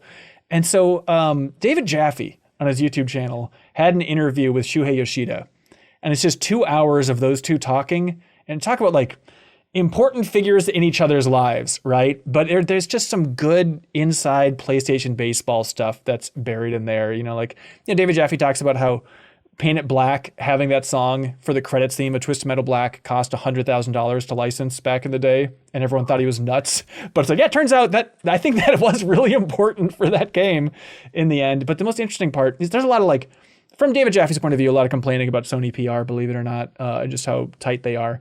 But it's interesting because there's a legendary producer who won, a big award just a couple years ago at PlayStation called Connie Booth, one of the most important producers in video game history. And she's no longer at Sony. And it seems confusing and murky exactly what happened. And it's just fascinating to have David Jaffe like push on Shu about like what happened to Connie. How did she get squeezed out of that company because heads need to roll for that happening. That is unforgivable that she could ever be squeezed out for how much she's done for that company. So it's just interesting to see those two kind of go in the weeds on PlayStation a little bit, even though Shu definitely wants to play it safe. But there's a link if you want to check that out. Hey, get a load of this. I'm jumping in because I want to be on the PlayStation bandwagon. Someone on Blue Sky, Andy Kelly, who does PR and stuff for Devolver Digital, shared this link of celebrity testimonials for the PlayStation 2. Yeah. And it was just this like PR sheet with like a bunch of quotes from random celebrities talking about the PlayStation 2. Like Luke Wilson saying, "Freedom from everyday life can only mean one thing, the arrival of PlayStation 2. Hell yeah. And just like Sandra Bullock, "PlayStation 2 is the only place where I can legally explode things and not harm anyone." And it's just like, it's like all these like, it's a bunch of like actors from American Pie and stuff like that who are very like, you know, of the time. And there's just like, it's Vin Diesel is in there. It's just like a bunch of really bizarre quotes. John Leguizamo, Forrest Whitaker, of course, talking about how much he loves its PlayStation 2. It's a bunch of good stuff, and I don't want to read them all, but there's some really funny ones in there. That's good. Yeah, Jeff Gerstmann just ran those down on last week's episode, which was funky. Oh, did he? Okay. Yeah. Well, then I guess I just wasted everyone's time, Ben. Correct.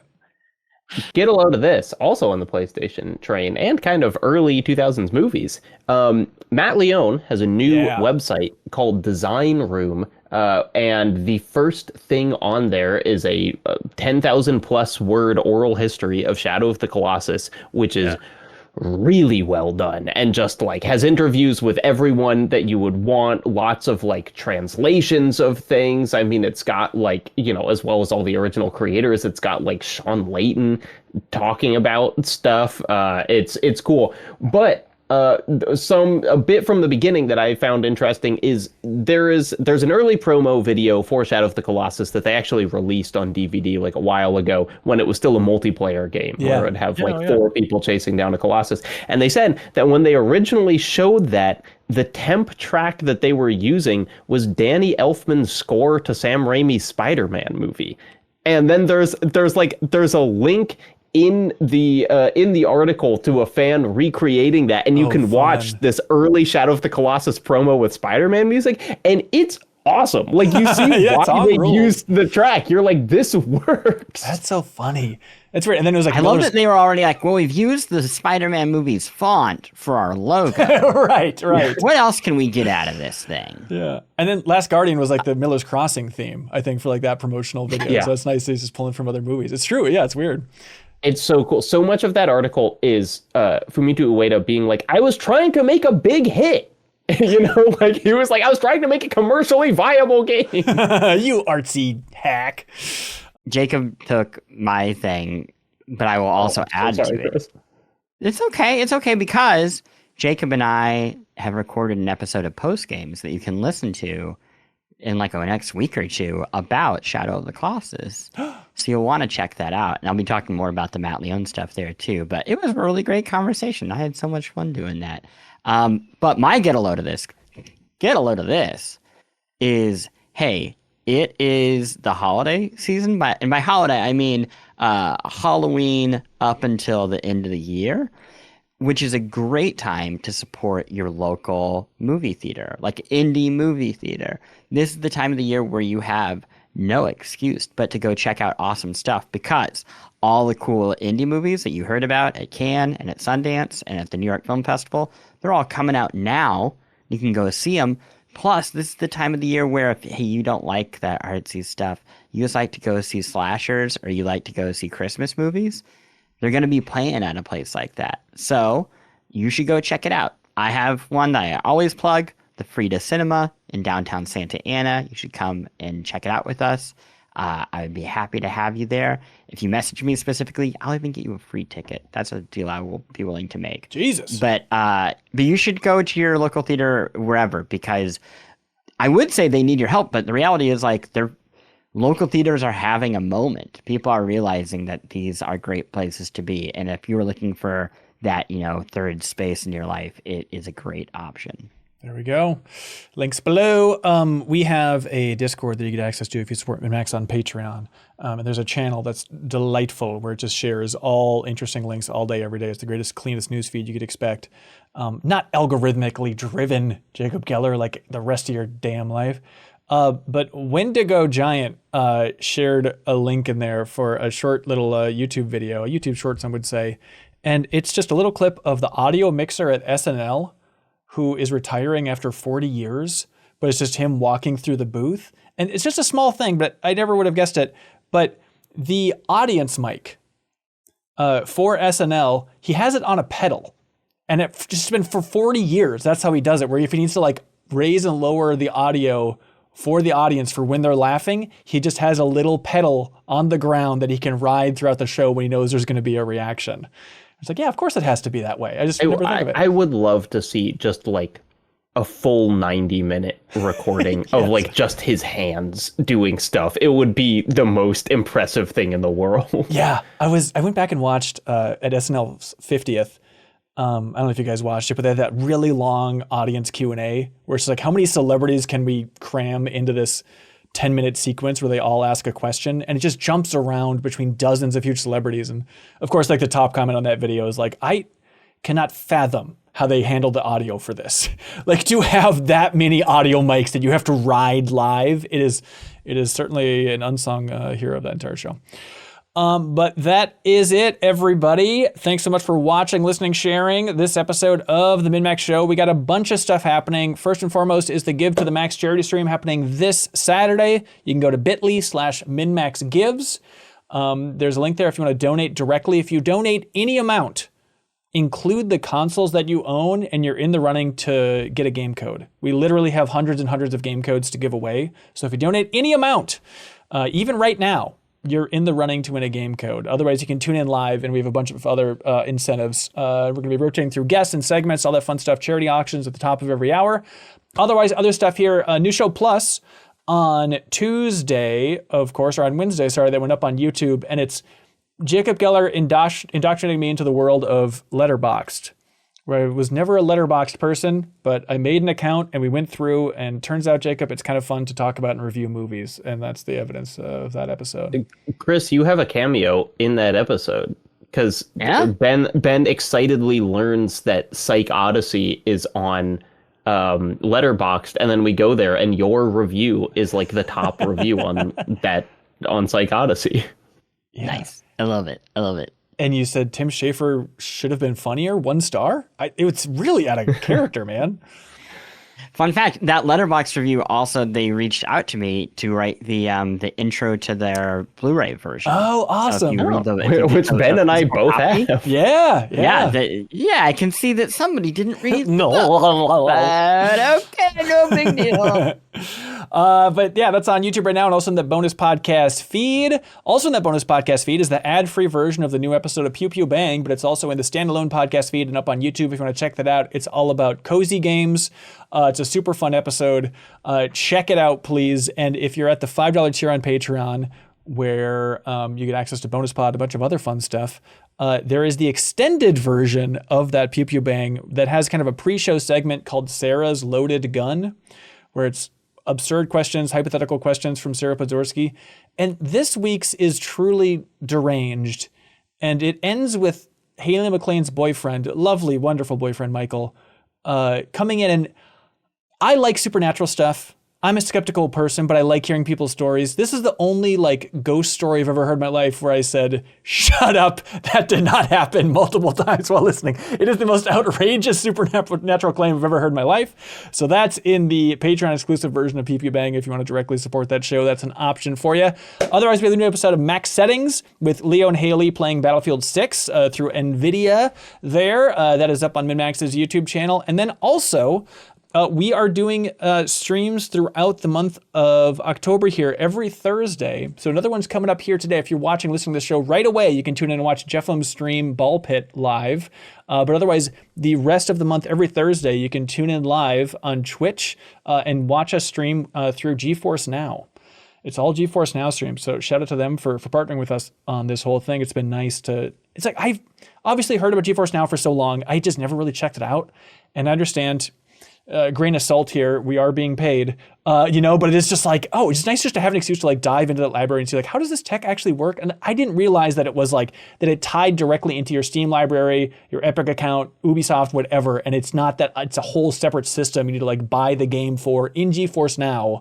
It's like, oh no, it just ties into your existing libraries, and it's like a free version where you can stream games for hour increments at a time. Like, it's a really good system. They have like 4,000 games in that library. So they have GFN Thursdays, GeForce Now Thursdays, where they have a big blog post rounding up everything that they're doing, like that tech that they have now that they're showing off at Gamescom with Fortnite, where you can stream through GeForce Now within Discord itself.